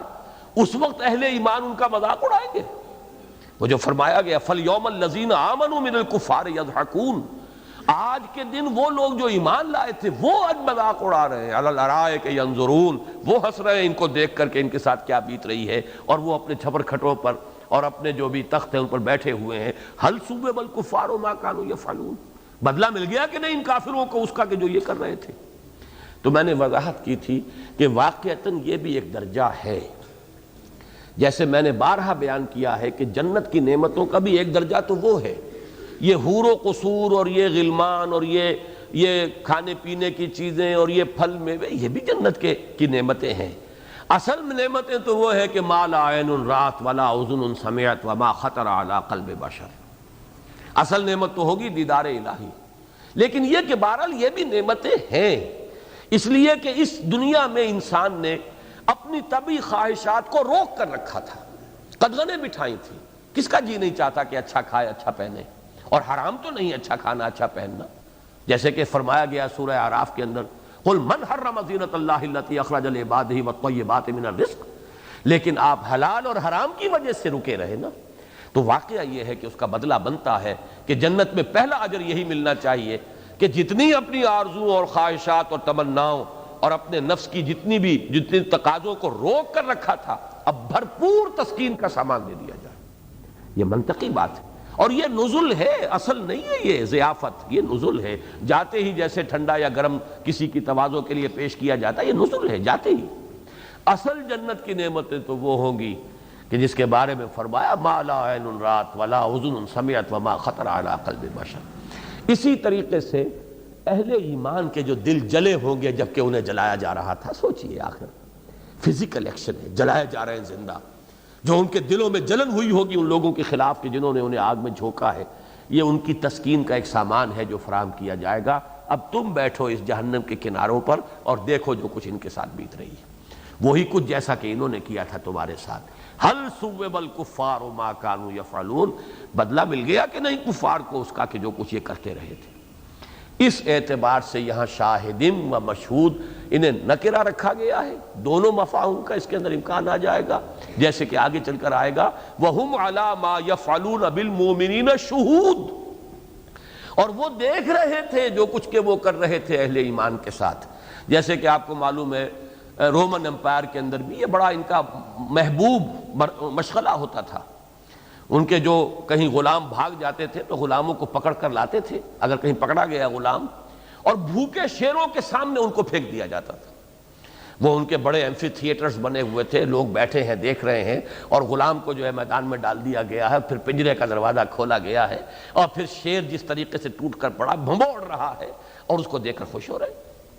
اسی طریقے سے ان بدبختوں نے بیٹھ کر اور اللہ کے نیک بندوں کو اور جو توحید پر کاربند ہو گئے تھے ان کو اس طریقے سے جلایا ہے اور دیکھا ہے، اور بیٹھ کر خوشیاں منائی ہیں اور نظارہ کیا ہے۔ یہ در حقیقت وہ شاہد تھے اور یہ مشہود، اور قیامت کے دن وہ مشہود ہوں گے اور یہ شاہد ہوں گے۔ هل ثوب الکفار ما كانوا يفعلون، تو کیا بدلہ مل گیا کفار کو اس کا کہ جو وہ کرتے رہے تھے۔ میں پھر عرض کر دوں کہ یہ پھر واللہ عالم، چونکہ اتنے اقوال موجود ہیں، مرفوع حدیث اگر ہوتی مستند، اس کی سند جو ہے اگر محدثین کے نزدیک قابل قبول ہو، قوی ہو، پھر ادھر ادھر اپنے دماغ کو دوڑانا میرے نزدیک وہ صحیح نہیں ہے۔ البتہ اگر کوئی صحیح حدیث موجود نہیں ہے، قوی حدیث موجود نہیں ہے، تو پھر اگر 35 اقوال جو ہیں وہ اس سے پہلے اگر نقل کیے ہیں امام رازی نے، تو ایک یہ رائے بھی ہے واللہ عالم۔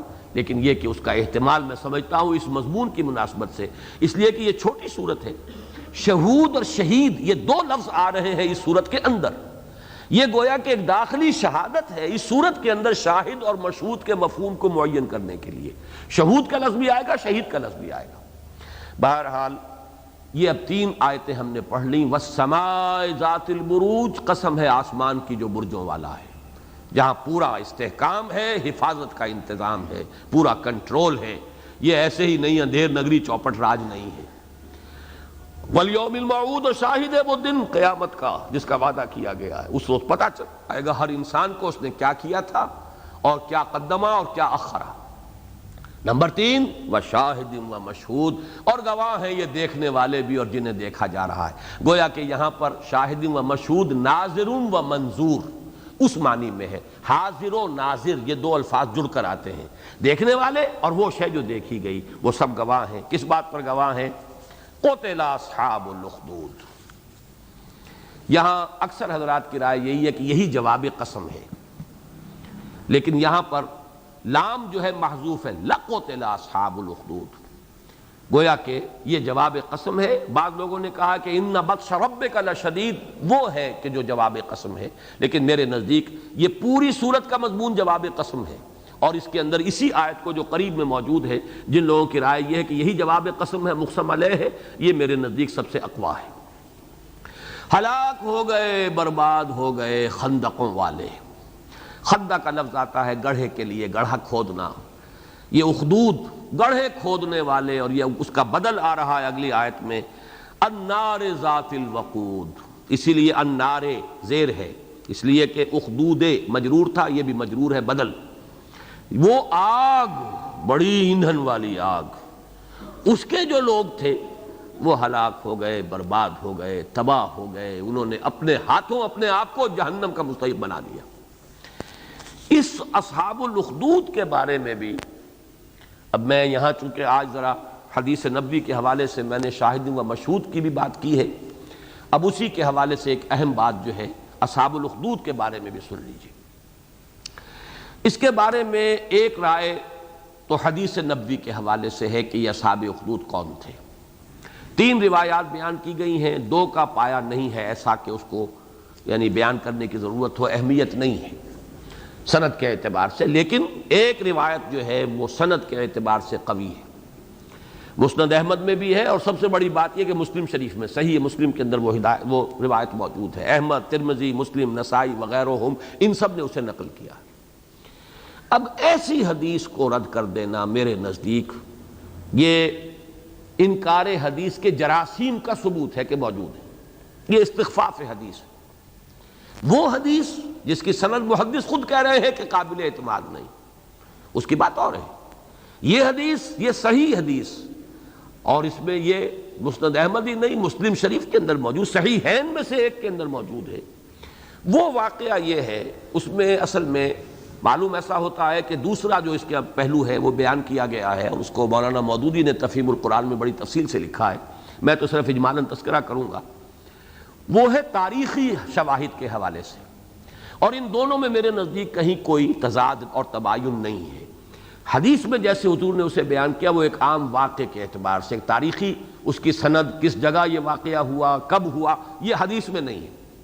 لیکن یہ کہ کس جگہ ہوا، کنہوں نے کیا، کون تھے جلائے جانے والے، کون تھے جلانے والے، یہ سب جو ہے تاریخی حوالوں سے بھی ثابت ہے. وہ میں دونوں چیزیں آپ کے سامنے رکھ دیتا ہوں.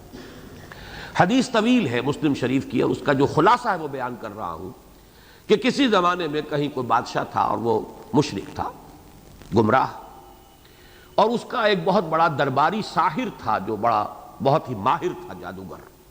بہت بوڑھا ہو گیا وہ جادوگر. اس نے کہا بادشاہ سے کہ کوئی ذہین تباہ قسم کا نوجوان مجھے دیجئے جسے میں اپنا یہ فن سکھا دوں، میں تو مر رہا ہوں، میرے بہت قریب ہے. تو وہ تلاش کیا گیا، ایک بچہ، ایک نوجوان، بہت ذہین اور ذکی نوجوان تلاش کیا گیا، اور وہ اس کے پاس آ کر وہ فن سیکھتا تھا اس ساحر سے. لیکن وہ جہاں سے چل کر آتا تھا اپنے گھر سے، راستے میں کوئی راہب تھا. راہب کا لفظ جو اس کو نوٹ کر لیجئے، اور یہ عام طور پر حضرت عیسیٰ علیہ السلام کے جو پیرو ہیں انہی میں یہ رہبانیت آئی ہے. اور راہب بحیرہ راہب اور فلاں راہب، اور حضرت سلمان فارسی کو بھی رہنمائی کا ذریعہ بنا راہب. تو وہ ایک راہب تھا ایسا، اور موحد حضرت مسیح علیہ السلام کے پیروں میں سے. راستے میں اس سے ملاقات ہوتی رہتی تھی. وہاں وہ جاتا تھا ساحر سے سحر سیکھنے، یہاں پر وہ توحید سیکھنے لگ گیا. اور اللہ نے اسے ہدایت دی. ذہین تھا، بہت باصلاحیت تھا. وہ اس نے ایمان لے آیا توحید، اور اپنے شرک وغیرہ سے، اپنی قوم کے مذہب سے وہ تائب ہو گیا. لیکن یہ کہ وہ بھی اب راہب کی حیثیت سے اس درجے کو پہنچ گیا روحانیت کے کہ اب اس کے ہاتھوں سے بھی کرامات ظاہر ہونی شروع ہو گئی۔ حضرت مسیح علیہ السلام کو جو اللہ نے کرامات دی تھی یا معجزات، ان کے لیے تو معجزات کہیں گے کہ کوڑھی کے اوپر ہاتھ پھیرا اور وہ صحیح ہو گیا، اندھے کی آنکھوں پر ہاتھ پھیرا اور اس کی بینائی جو ہے مادرزاد اندھا، اس کی بینائی جو ہے لوٹ آئی۔ تو یہ معلوم ہوتا ہے کہ ان کے حواریین حضرت مسیح کے اور پھر ان کے متبعین کو بھی خاص طور پر یہ شفا کی کرامت جو ہے وہ اللہ تعالیٰ کی طرف سے ملی تھی۔ وہ اس نوجوان میں بھی پیدا ہو گیا، اب اس کا چرچا ہو گیا پوری یعنی اس مملکت کے اندر کہ ایک نوجوان ہے، وہ اتنا بزرگ ہے، اتنا اونچا ہے، صاحب کرامت ہے، کوڑھیوں کو درست کر رہا ہے اور مادرزاد اندھوں کو بینائی جو ہے اس کے ذریعے سے اللہ تعالیٰ دے رہا ہے۔ چرچا پہنچ گیا بادشاہ تک، بادشاہ نے اسے بلایا، تم کون ہو اور تمہارا یہ کیا ہے مسئلہ؟ اس نے وہاں بیان کیا اپنی توحید، میں تو ایک رب کا ماننے والا ہوں اور اس رب ہی نے مجھے یہ جو کچھ عطا کیا ہے اس کا عطا کردہ ہے، کوئی میری ذاتی میرا کمال نہیں۔ یوں سمجھیے حضرت ابراہیم کی سنت جو نمرود کے دربار میں انہوں نے کہا تھا، اس نوجوان نے اس بادشاہ کے دربار میں کلمہ توحید بلند کیا۔ اس پر غضبناک ہو کر بادشاہ نے اسے ہلاک کرنے کا فیصلہ کیا۔ مختلف طریقے آزمائے گئے، ایک بڑی اونچی چٹان کے اوپر سے اس کو نیچے پھینکا گیا، اس کا کچھ نہیں بگڑا، اور کوئی کام اس طرح کیا کہ لے جاؤ اسے سمندر میں ڈبو دو، ڈبونے کی کوشش کی گئی، سمندر میں نہیں ڈوبا۔ وہ طرح طرح کے حربے آزمائے گئے، کوئی اس کے اوپر ہتھیار کارگر نہیں ہو رہا تھا، کوئی اس کے اوپر جو ہے تدبیر اس کی ہلاکت کا ذریعہ نہیں بن رہی۔ بالآخر اس نوجوان نے کہا بادشاہ سے کہ اگر تم مجھے مارنا ہی چاہتے ہو تو میں تمہیں بتا دیتا ہوں ترکیب، تم بے اسم رب الغلام کہہ کر تیر چلاؤ میرے اوپر، اس نوجوان کے رب کے نام سے میں یہ تیر چلا رہا ہوں تو میں مر جاؤں گا، میری ہلاکت آ جائے گی۔ چنانچہ وہ تیر چلایا گیا بے اسم رب الغلام 3 مرتبہ کہہ کر، اور معلوم ہوتا ہے کہ کوئی بہت بڑا جمگھٹا اور بہت بڑا وہ جو تھا ایک مجمع، اس میں یہ کام کیا گیا، اور وہاں پر یہ جب تیر چلایا گیا کن پٹی پر تیر لگا ہے اور وہ اس بچہ فوت ہو گیا۔ لیکن نتیجہ کیا نکلا؟ پورا مجمع ایمان لے آیا، آمنا برب الغلام، ہم اس نوجوان کے غلام، یہ جو نوجوان تھا غلام، اس کے رب پر ایمان لے آئے۔ گویا کہ اب جس چیز کے لیے ہلاک کیا جانا تھا وہ تو وہ تباہی جو ہے وہ اس بادشاہ کے اعتبار سے تباہی جو ہے آ گئی۔ اب اس نے یہ کیا کہ سڑکوں پر جگہ جگہ گڑھے کھدوائے گئے، خندقیں کھدوائی گئیں، آگ جلائی گئی، اور جو بھی قائم رہا توحید پر اسے اس آگ میں جلا کر بھسم کر دیا گیا۔ تو گویا کہ کثیر تعداد میں اہل ایمان کو انہوں نے جلایا۔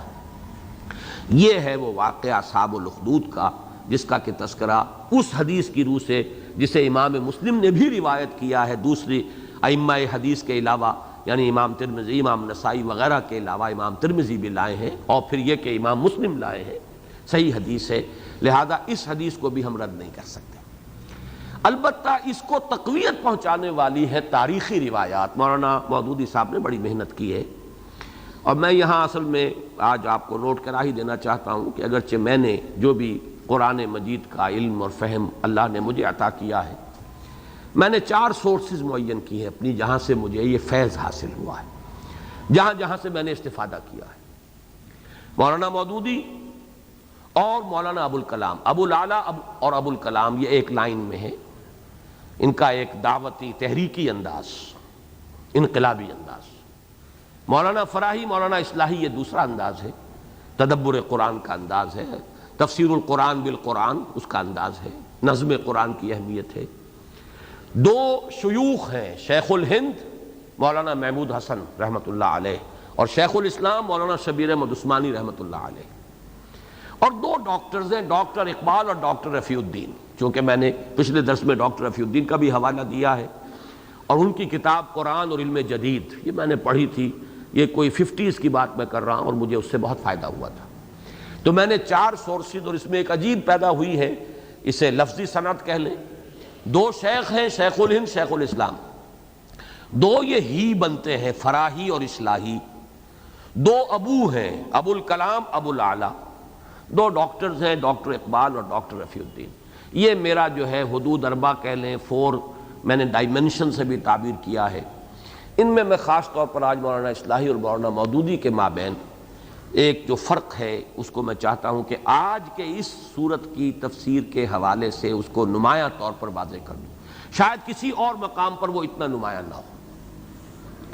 اور وہ یہ ہے کہ مولانا اصلاحی صاحب میں حدیث نبوی سے استغنا، بلکہ اس سے آگے بڑھ کر حدیث نبوی کا استخفاف، اس کی تحقیر جو ہے یہ بڑی شدت کے ساتھ موجود ہے۔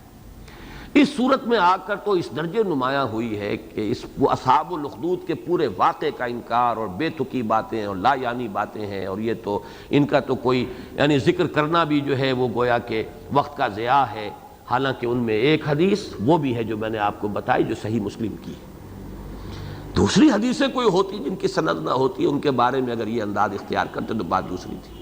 پھر ایک عجیب بات کہی ہے، ایسی چیز جس کے کوئی شواہد نہیں، ایک بالکل مجہول واقعہ ہے، وہ کیسے ہم قرآن مجید کی تفسیر کے اندر اس کو ایک اہمیت دے سکتے ہیں؟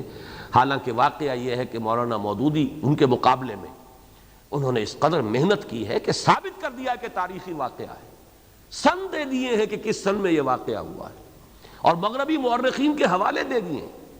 اب میں حیران ہوں کہ یہ تفہیم القرآن لکھی جا چکی تھی جبکہ مولانا اصلاحی صاحب یہ تدبر لکھ رہے ہیں۔ تو یہ کہ آج میں نے محسوس کیا کہ شاید محنت بھی نہیں کی ہے مولانا اصلاحی صاحب نے۔ ایک طرف تو یہ کہ حدیث نبوی سے جو ہے ان کے اندر نہ صرف یہ کہ استغنا اور نشوز ہے بلکہ استخفاف ہے حدیث کا۔ اتنی اہم حدیث کو اٹھا کر پھینک دینا یہ بڑے دل گردے کا کام ہے، میں سمجھتا ہوں، کم سے کم یہ کہ میں تو اس کا تصور بھی نہیں کر سکتا۔ دوسری طرف یہ کہ محنت نہیں، یعنی میں تو حیران رہ گیا ہوں۔ تفہیم القرآن کو آپ پڑھیے، مولانا مودودی نے کس تفصیل کے ساتھ وہ تاریخی حوالوں سے بات ثابت کر دی ہے کہ یہ چیزیں جو ہیں یہ موجود ہیں۔ جیسے کہ آپ کو معلوم ہے اصحاب کہف کا واقعہ، یہ بھی حضرت مسیح علیہ السلام کے متبعین تھے کہ جو توحید کے اوپر کاربند تھے، اور بادشاہ نے انہیں 3 دن کی مہلت دی تھی کہ باز آ جاؤ ورنہ تمہیں رجم کر دیا جائے گا، اور وہ بھاگ کر جو ہے ایک کہف میں پناہ گزین ہو گئے۔ اور گبن کی جو کتاب ہے rise and decline of the Roman Empire, اس کے اندر دی اسٹوری آف 7 سلیپرز موجود ہے۔ 7 وہ تھے اور 8واں ان کا کتا تھا۔ وَيَقُولُونَ سَبْعَةٌ وَثَامِنُهُمْ كَلْبُهُمْ، اور اسٹوری آف 7 سلیپرز گبن کی کے ہاں موجود ہے۔ اور وہ ترکی کے علاقے میں یہ واقعہ ہوا تھا، اور وہی رومن امپائر کا مرکز رہا ہے، بہت بڑا شرک کا گڑھ رہا ہے۔ لیکن بعد میں 300 برس بعد جب ان کو اللہ نے اٹھایا ہے تو انقلاب آ چکا تھا، رومن امپائر جو ہے خود عیسائیت اختیار کر چکی تھی۔ بالکل اسی طرح کا معاملہ ہے کہ جو تاریخی اعتبار سے ثابت ہے، اس کا میں آپ کے سامنے خلاصہ بیان کر رہا ہوں۔ یہ تاریخی روایات ابن ہشام، طبری، ابن خلدون یہ لے کے آئے ہیں، اور مولانا اصلاحی صاحب کہہ رہے ہیں کہ مجہول واقعہ، اس کی کوئی حیثیت ہی نہیں۔ ایک طرف تو ابن ہشام اور طبری اور ابن خلدون بیان کر رہے ہیں، دوسری طرف جدید مورخین، سیاح، رومن سیاح، ان سب نے وہ واقعات درج کیے ہیں اپنے ہاں۔ وہ واقعات کیا ہیں اس کو بھی سمجھ لیجئے۔ ہوا یہ تھا کہ حمیر یا یمن میں ایک بادشاہ تھا، وہ کہیں آیا چل کر، اور وہ مدینہ منورہ میں جہاں یہودی آباد تھے وہاں کچھ عرصے ٹھہرا، اور وہاں اس نے یہودیت اختیار کر لی، متاثر ہوا، اور 2 وہاں سے علماء کو، یہودی علماء کو لے کر وہ واپس گیا اپنے ہاں حمیر یعنی یمن میں۔ انہوں نے جا کر وہاں پر تبلیغ کی، اور اس کی پوری مملکت جو ہے اس نے یہودی مذہب اختیار کر لیا۔ اسی بادشاہ کا بیٹا ذو نواس، یہ مشہور بادشاہ گزرا ہے وہاں کا۔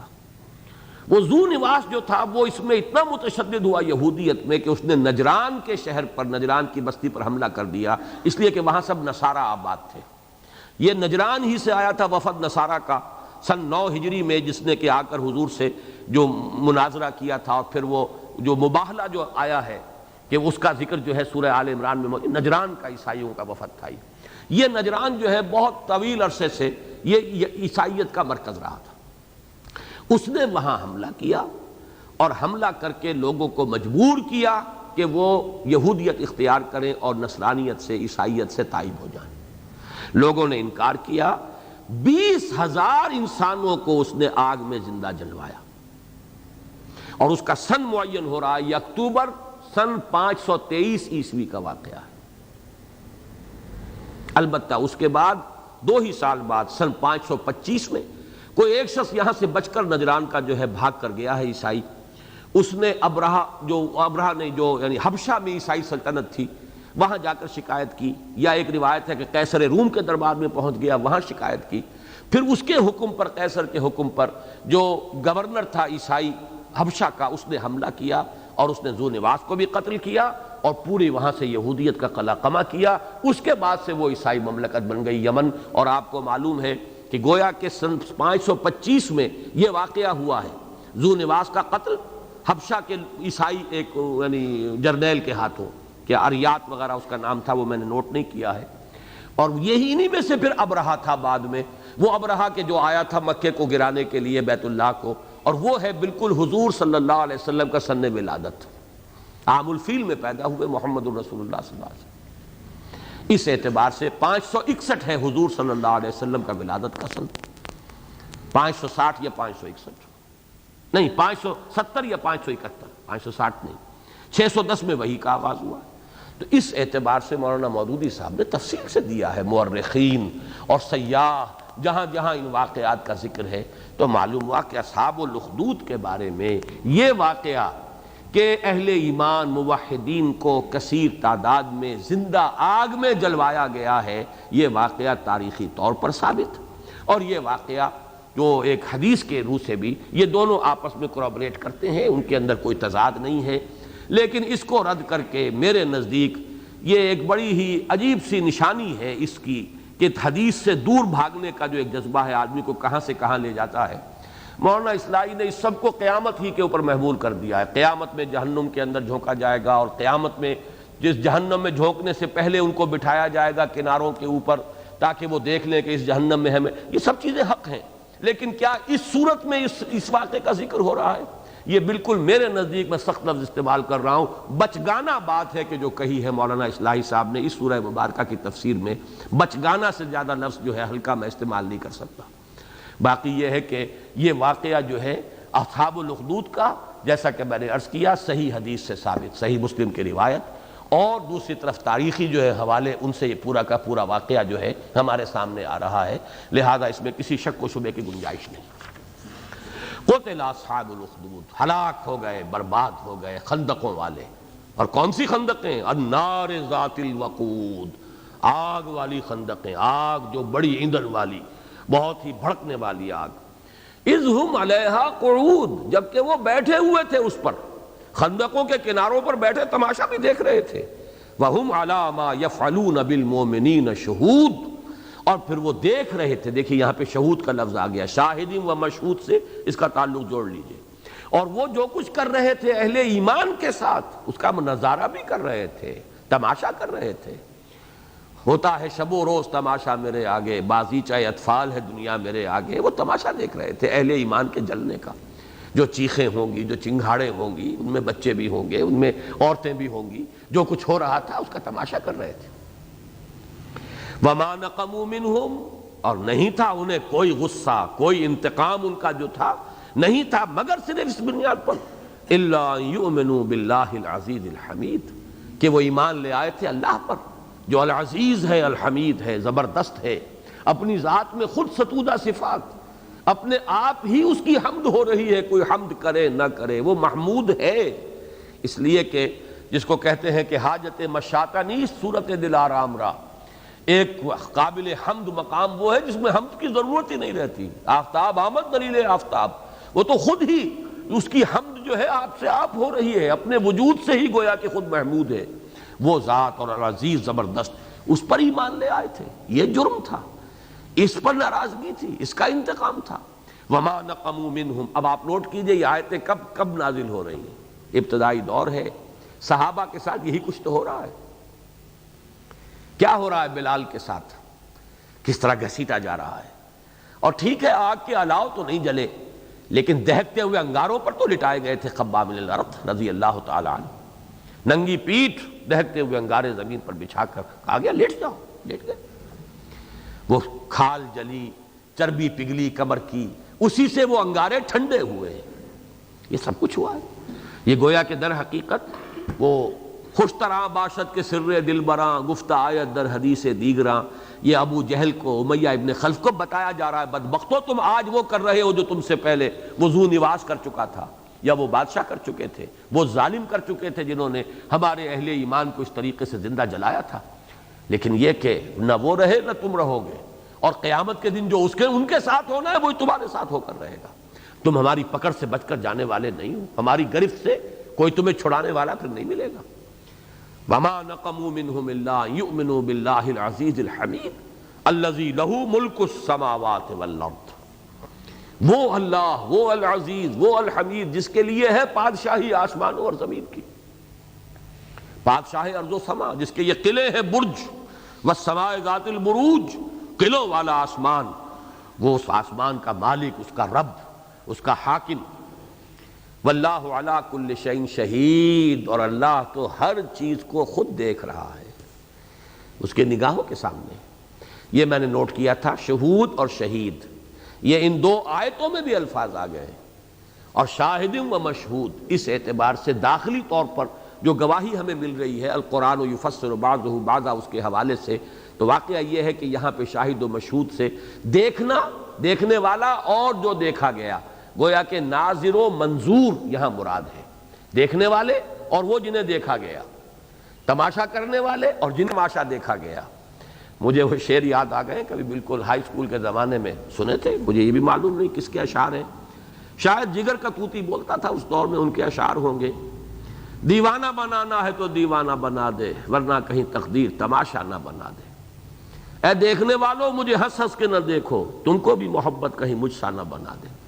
آج میرا تماشا کر رہے ہو، کہیں تمہارا تماشا نہ بن جائے۔ تو جن کا تماشا کیا جا رہا تھا، اب وہ ہوں گے تماشا دیکھنے والے، اور جو تماشا دیکھ رہے تھے اب وہ تماشا بنیں گے۔ تم کو بھی کہیں تماشا نہ بنا دے، دیوانہ بنانا ہے تو دیوانہ بنا دے، ورنہ کہیں تقدیر تماشا نہ بنا دے۔ تو یہ شاہد مشہود ناظر و منظور کے معنی میں، وشاہد و مشہود۔ وَهُمْ عَلَى مَا يَفْعَلُونَ بِالْمُؤْمِنِينَ شَهُودٌ وَمَا نَقَمُوا مِنْهُمْ إِلَّا يُؤْمِنُوا بِاللَّهِ الْعَزِيزِ الْحَمِيدِ الَّذِي لَهُ مُلْكُ السَّمَاوَاتِ وَالْأَرْضِ وَاللَّهُ عَلَى كُلِّ شَيْءٍ شَهِيدٌ إِنَّ الَّذِينَ فَتَنُوا الْمُؤْمِنِينَ وَالْمُؤْمِنَاتِ ثُمَّ لَمْ يَتُوبُوا فَلَهُمْ عَذَابُ جَهَنَّمَ وَلَهُمْ عَذَابُ الْحَرِيقِ۔ یقیناً وہ لوگ کہ جنہوں نے فتنے میں ڈالا، پرسیکیوٹ کیا، جنہوں نے تشدد کیا، جنہوں نے تعذیب کی اہل ایمان کی، جو اللہ پر ایمان لائے، توحید پر ایمان لائے۔ جان لیجئے حضور کی بعثت سے پہلے دین عیسیٰ وہی دین برحق تھا، لہذا وہ اس وقت کے اہل ایمان وہ تھے جنہیں جلایا گیا خندقوں کے اندر۔ ثم لم یتوبوا، یہ بہت اہم ہے، یہ نوٹ کر لیجئے، چاہے کسی نے کتنی ہی تکلیف دی ہو اہل ایمان کو، پھر اگر وہ ایمان لے آیا تو ایمان سے صاف ہو گیا معاملہ۔ حضور نے فرمایا ہے کہ 3 عمل ایسے ہیں کہ جو انسان کی سابقہ زندگی کے کل گناہوں کا کفارہ بن سکتا ہے۔ نمبر 1، کفر سے اسلام میں آ جانا، سابقہ گیا، 99 برس کی کوئی عمر تھی کسی شخص کی، اور 99 برس اس کی گمراہی میں بیتے ہیں، اگر 100ویں برس کے اندر وہ ایمان لے آیا ہے، 99 برس کا حساب صاف ہو جاتا۔ نمبر 2، ہجرت، خالصتاً اللہ، اس کے رسول اور اللہ کے دین کے لیے گھر بار اہل و عیال کو چھوڑ کر نکل جانا، یہ بھی گویا کہ تمام سابقہ خطاؤں اور گناہوں کا یہ کفارہ ہے۔ اور نمبر 3، آپ سوچیں گے کہ ہم تو پھر محروم ہی رہ جائیں گے، تیسرا ہے، اور وہ ہے حج مبرور، وہ حج جو خالص ہو اور قبول ہو جائے اللہ کے۔ اب وہ مبرور جو حج ہے وہ کہ جو خالص حلال کمائی سے کیا گیا، یا یہ کہ کم سے کم پوری خالص توبہ کر کے پھر آدمی گیا ہو کہ آئندہ آپ کوئی غلط کام نہیں کروں گا، توبہ جو ہے وہ بھی انسان کے لیے کفارہ بن جاتی۔ تو حج مبرور جو ہے وہ حج جو اللہ کے یہاں قبول ہو جائے، وہ بھی سابقہ تمام گناہوں کا کفارہ بن جاتا ہے۔ او کما قال صلی اللہ علیہ وسلم۔ تو ثم لم یتوبوا، وہ لوگ کہ جنہوں نے ستایا اہل ایمان کو اور پھر انہوں نے توبہ نہیں کی، فلہم عذاب جہنم ولہم عذاب الحریق، ان کے لیے جہنم کا عذاب ہے اور جلا دینے والا، جھلسا دینے والا عذاب ہے۔ اس لیے کہ یہ علاج، یا یوں کہیے جزا بالمثل ہے، انہوں نے جلایا تھا، ایسے ہی یہ جلیں گے۔ ان الذین آمنوا وعملوا الصالحات، اب یہ تسلیہ والی آیت ہے اہل ایمان کے لیے۔ دنیا میں آدمی جل گیا، مر گیا، آج مر گیا کل مر جائے گا، آج نہ مرا چند دنوں بعد مرے گا، چند سالوں بعد مرے گا، کوئی بات نہیں، لیکن جو قائم رہا، ثابت قدم رہا ایمان پر، توحید پر، ان الذین آمنوا وعملوا الصالحات لہم جنات تجری من تحتها الانہار ذلک الفوز الکبیر۔ یقیناً جو لوگ ایمان لائے اور جنہوں نے نیک عمل کیے، ان کے لیے وہ باغات ہیں جن کے دامن میں ندیاں بہتی ہوں گی. یہی ہے بڑی کامیابی، الفوز الکبیر، بہت بڑی کامیابی. دنیا کی زندگی تو ہے ہی عارضی، فانی ہے، آج نہیں کل، کل نہیں پرسوں، جانا تو ہے، کسی طور سے تو جانا ہے. کوئی پھوڑا نکل آتا ہے انسان کو جس کی سوزش کم نہیں ہوتی ہے اس آگ کی جو جلن ہے اس سے. کینسر ہو گیا ہے، اور جس طریقے سے آدمی پھر کینسر کا مریض ختم ہوتا ہے. اب تو خیر اللہ کا فضل ہے، کچھ علاج بھی ایجاد ہو گئے ہیں، کچھ مسکن ادویات بھی ہیں، لیکن کینسر کے بعد مریض تو ایسے ہیں کہ کسی مسکن دوا سے کوئی فائدہ نہیں ہوتا.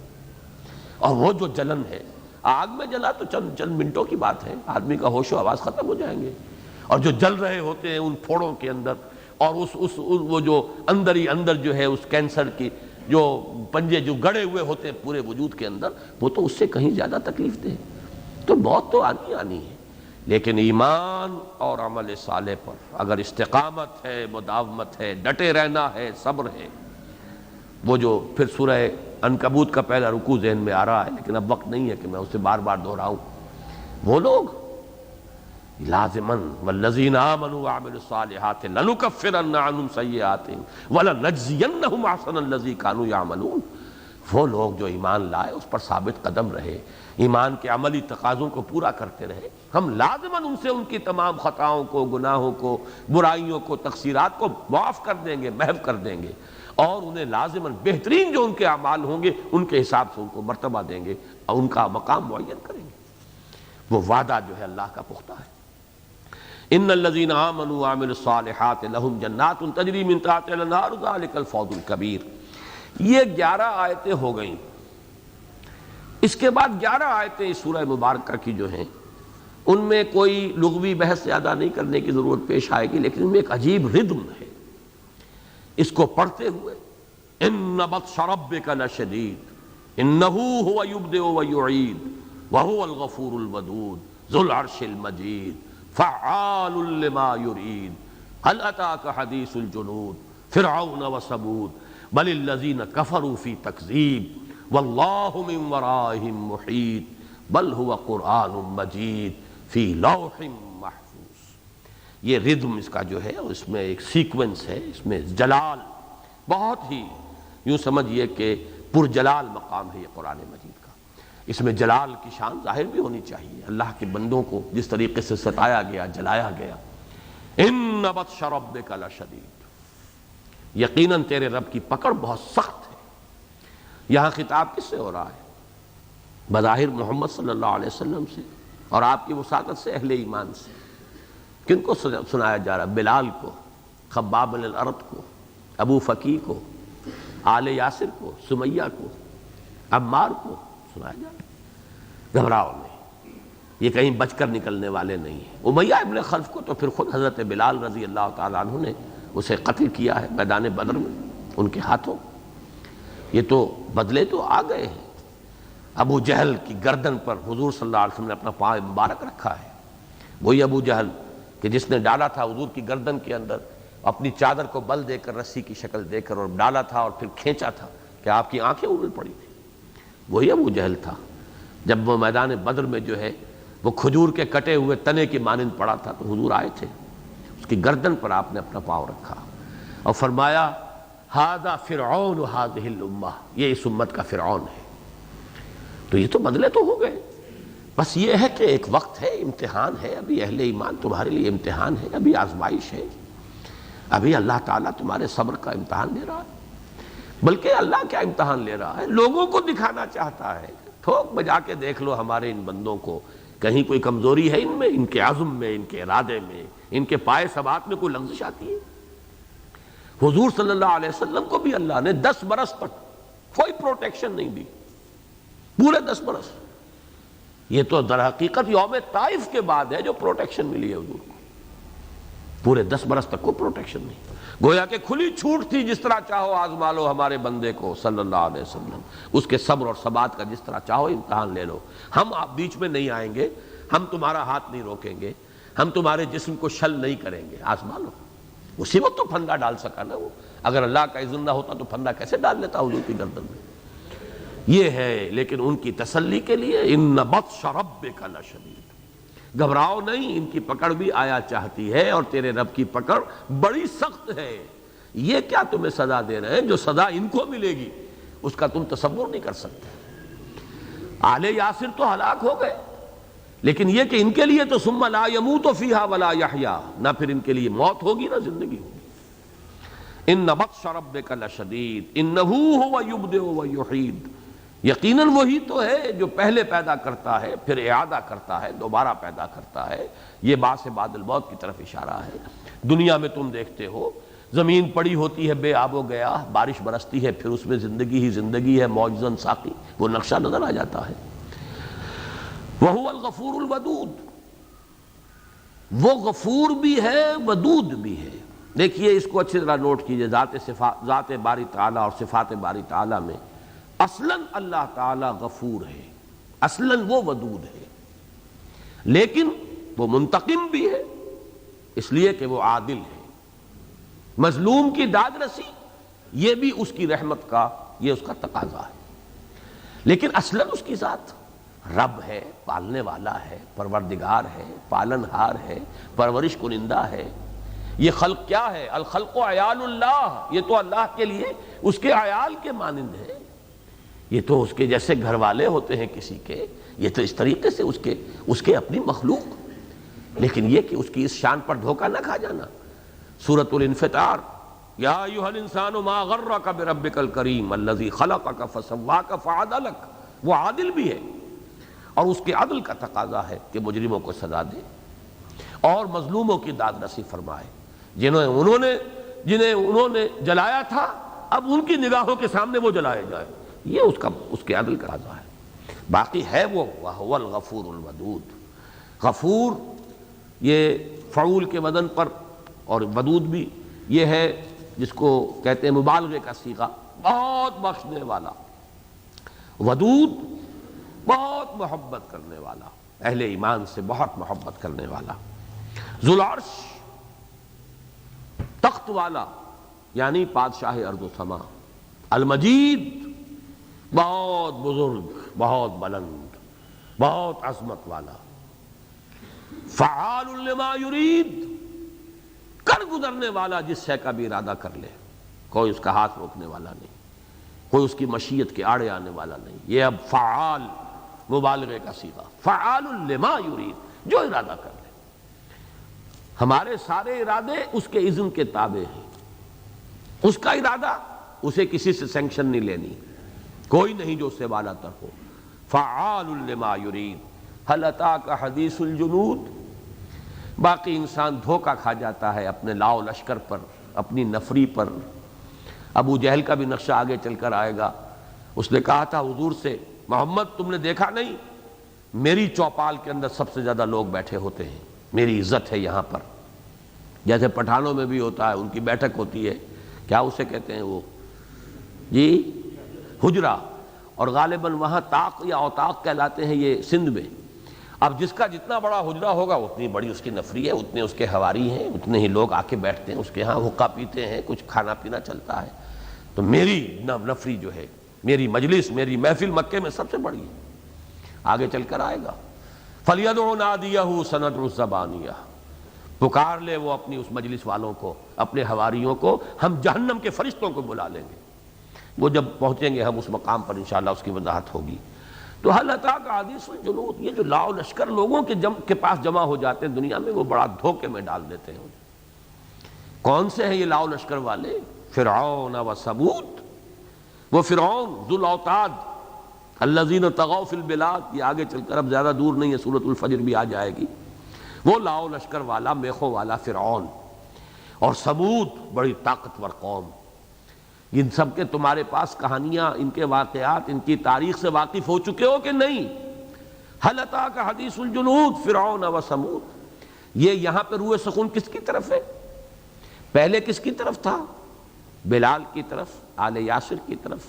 اب کس کی طرف ہے؟ امیہ ابن خلف کی طرف اور ابو جہل کی طرف۔ تمہیں اپنے لاؤ لشکر پر، اپنے حمایتیوں پر، اپنی محفل والوں پر، اپنی مجلس والوں پر، اپنے حجرے والوں پر فخر ہے؟ تمہیں یاد ہے فرعون کا لاؤ لشکر؟ تمہیں معلوم ہے سطوت ثمود کی؟ هل اتاک حدیث الجنود فرعون و ثمود بل الذین کفروا فی تکذیب واللہ من ورائہم محیط۔ بلکہ حقیقت یہ ہے کہ جو کفر کرتے ہیں وہ جھٹلاتے ہی رہتے ہیں، وہ تو تکذیب ہی میں لگے رہتے ہیں، جبکہ اللہ ان کے پیچھے سے ان کا احاطہ کیے ہوئے ہے۔ یہ ایک عجیب کیفیت ہے اس آیت کے اندر۔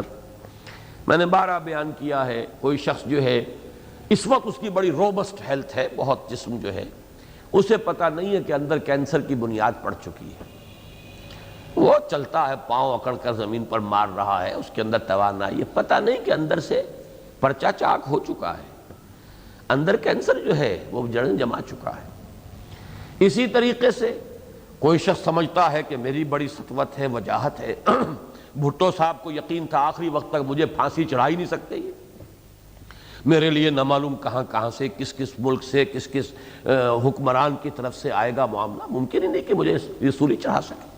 اور وہاں یہ ہے کہ قضاء و قدر کے جو کارکن ہیں فرشتے، وہ مسکراتے ہوں گے کہ یہ کس مغالطے میں، کس خیال میں ہے، حقیقت کیا ہے، ما درچ خیال ہے وہ فلک درچ خیال۔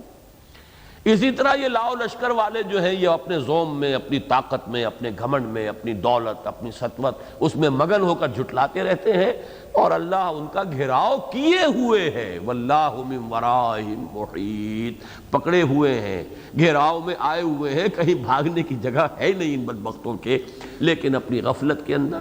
بل الذین کفروا فی تکذیب واللہ من ورائہم محیط۔ اس میں پھر تسلی ہے ان کے لیے، بلال کے لیے، ابو فقیہ کے لیے، آل یاسر کے لیے، گھبراؤ نہیں، اللہ یہ کہیں بھاگنے والے نہیں ہیں، کہیں دوڑ نہیں سکیں گے۔ ان کے لیے وہ جو میں نے آیت آپ کو بار بار سنائی ہے، ام حسب الذین یعملون السیئات ان یسبقونا ساء ما یحکمون، اگر ان کا گمان ہے کہ ان کی ہماری پکڑ سے بچ نکلیں گے تو بڑی غلط احمقانہ رائے ہے جو انہوں نے قائم کی ہے۔ بل هو قرآن مجید، بلکہ یہ تو ہے قرآن بڑی عظمت والا، یہ ہے اہل ایمان کے لیے تسلی، تثبیت کا ذریعہ، صبر کا ذریعہ۔ اس قرآن ہی کے ذریعے سے یہی شمشیر ہے بندہ مومن کے لیے، یہی ہے حالات، بدتر سے بدتر حالات کا بھی مقابلہ کرنے کے لیے صبر و ثبات اور حوصلہ دینے والی چیز قرآن ہے۔ ذکر ہے جو اطمینان دیتا ہے، جو میں نے آپ کو ابن تیمیہ کا قول کئی دفعہ سنایا کہ سخت ترین پرسیکیوشن جب دی جا رہی تھی جیل کے اندر، وہ کہتے تھے ان جنتی معی، میری جنت میرے ساتھ ہے، میرے دل میں ہے۔ اسے جو سکون حاصل ہے، اطمینان حاصل ہے، اسے اللہ سے جو انس ہے اور جو محبت ہے اور اس کا جو انبساط باطنی میں محسوس کر رہا ہوں، تو میرے جسم کو جلا دو، داغ دو، لیکن یہ کہ میری اس اطمینان اور سکون کو تم ڈسٹرب نہیں کر سکتے۔ ان جنتی معی، تو بل ہوا قرآن مجید، یہ قرآن مجید، یہ تسکین، تسلی، تثبیت، صبر، ثبات کا ذریعہ، ذکر الہی۔ اصل ذکر یہ ہے، اور الا بذکر اللہ تطمئن القلوب، اطمینان دلوں کو ہوتا ہے تو اس کے ذریعے سے۔ فی لوح محفوظ، یہ مضمون اس سے پہلے کئی مرتبہ آ چکا ہے۔ انہ فی ام الکتاب لدینا لعلی حکیم، ام الکتاب ہے اصل اللہ کے پاس ہے، وہی ہے جس کو کہا گیا ہے کہ یہ قرآن فی کتاب مکنون، انہ لقرآن کریم فی کتاب مکنون لا یمسہ الا المطہرون، کہیں اسے کتاب مکنون کہا گیا، کہیں لوح محفوظ کہا گیا۔ اصل کتاب وہاں ہے، یہ بھی نقلیں ہیں ہمارے پاس جو ہیں، جیسے میں نے آج شروع میں عرض کیا تھا، اصل فیصلہ جج کے ہاتھ کا لکھا ہوا ہے دستخط سے، نقل مل جاتی ہے، مصدقہ نقل ہے۔ تو یہ قرآن جو ہمارے پاس ہے، یہ اصل میں اس لوح محفوظ کی نقلیں ہیں جو ہمارے پاس ہیں۔ وہ نقلیں آپ آرٹ پیپر پر بھی، تاج کمپنی نے بہترین کاغذ پر بھی چھاپا، اور پھر جو کوئی لوٹ مار کی ہے اور جو حرام خوری کی ہے وہ بھی آپ کے علم میں ہے۔ وہ کتاب آپ چھاپ لیجئے اعلیٰ سے اعلیٰ، اور سارا سودی کاروبار، اور اس میں لوگوں کی کس قدر مال جو ہے اور ان کی دولت جو ہے، لیکن وہ بھی سود خور لوگ تھے۔ واقعہ یہ کہ ان میں سے کسی کے لیے میرے دل میں کوئی ہمدردی نہیں ہے، صاف نظر آنے والا سود، 10% منافع جو ہے وہ مل رہا ہے، اور بڑے مزے میں قرآن مجید کی تجارت ہو رہی ہے، لیکن یہ کہ سودی کاروبار کے ذریعے سے۔ بہرحال یہ نقول ہے مصدقہ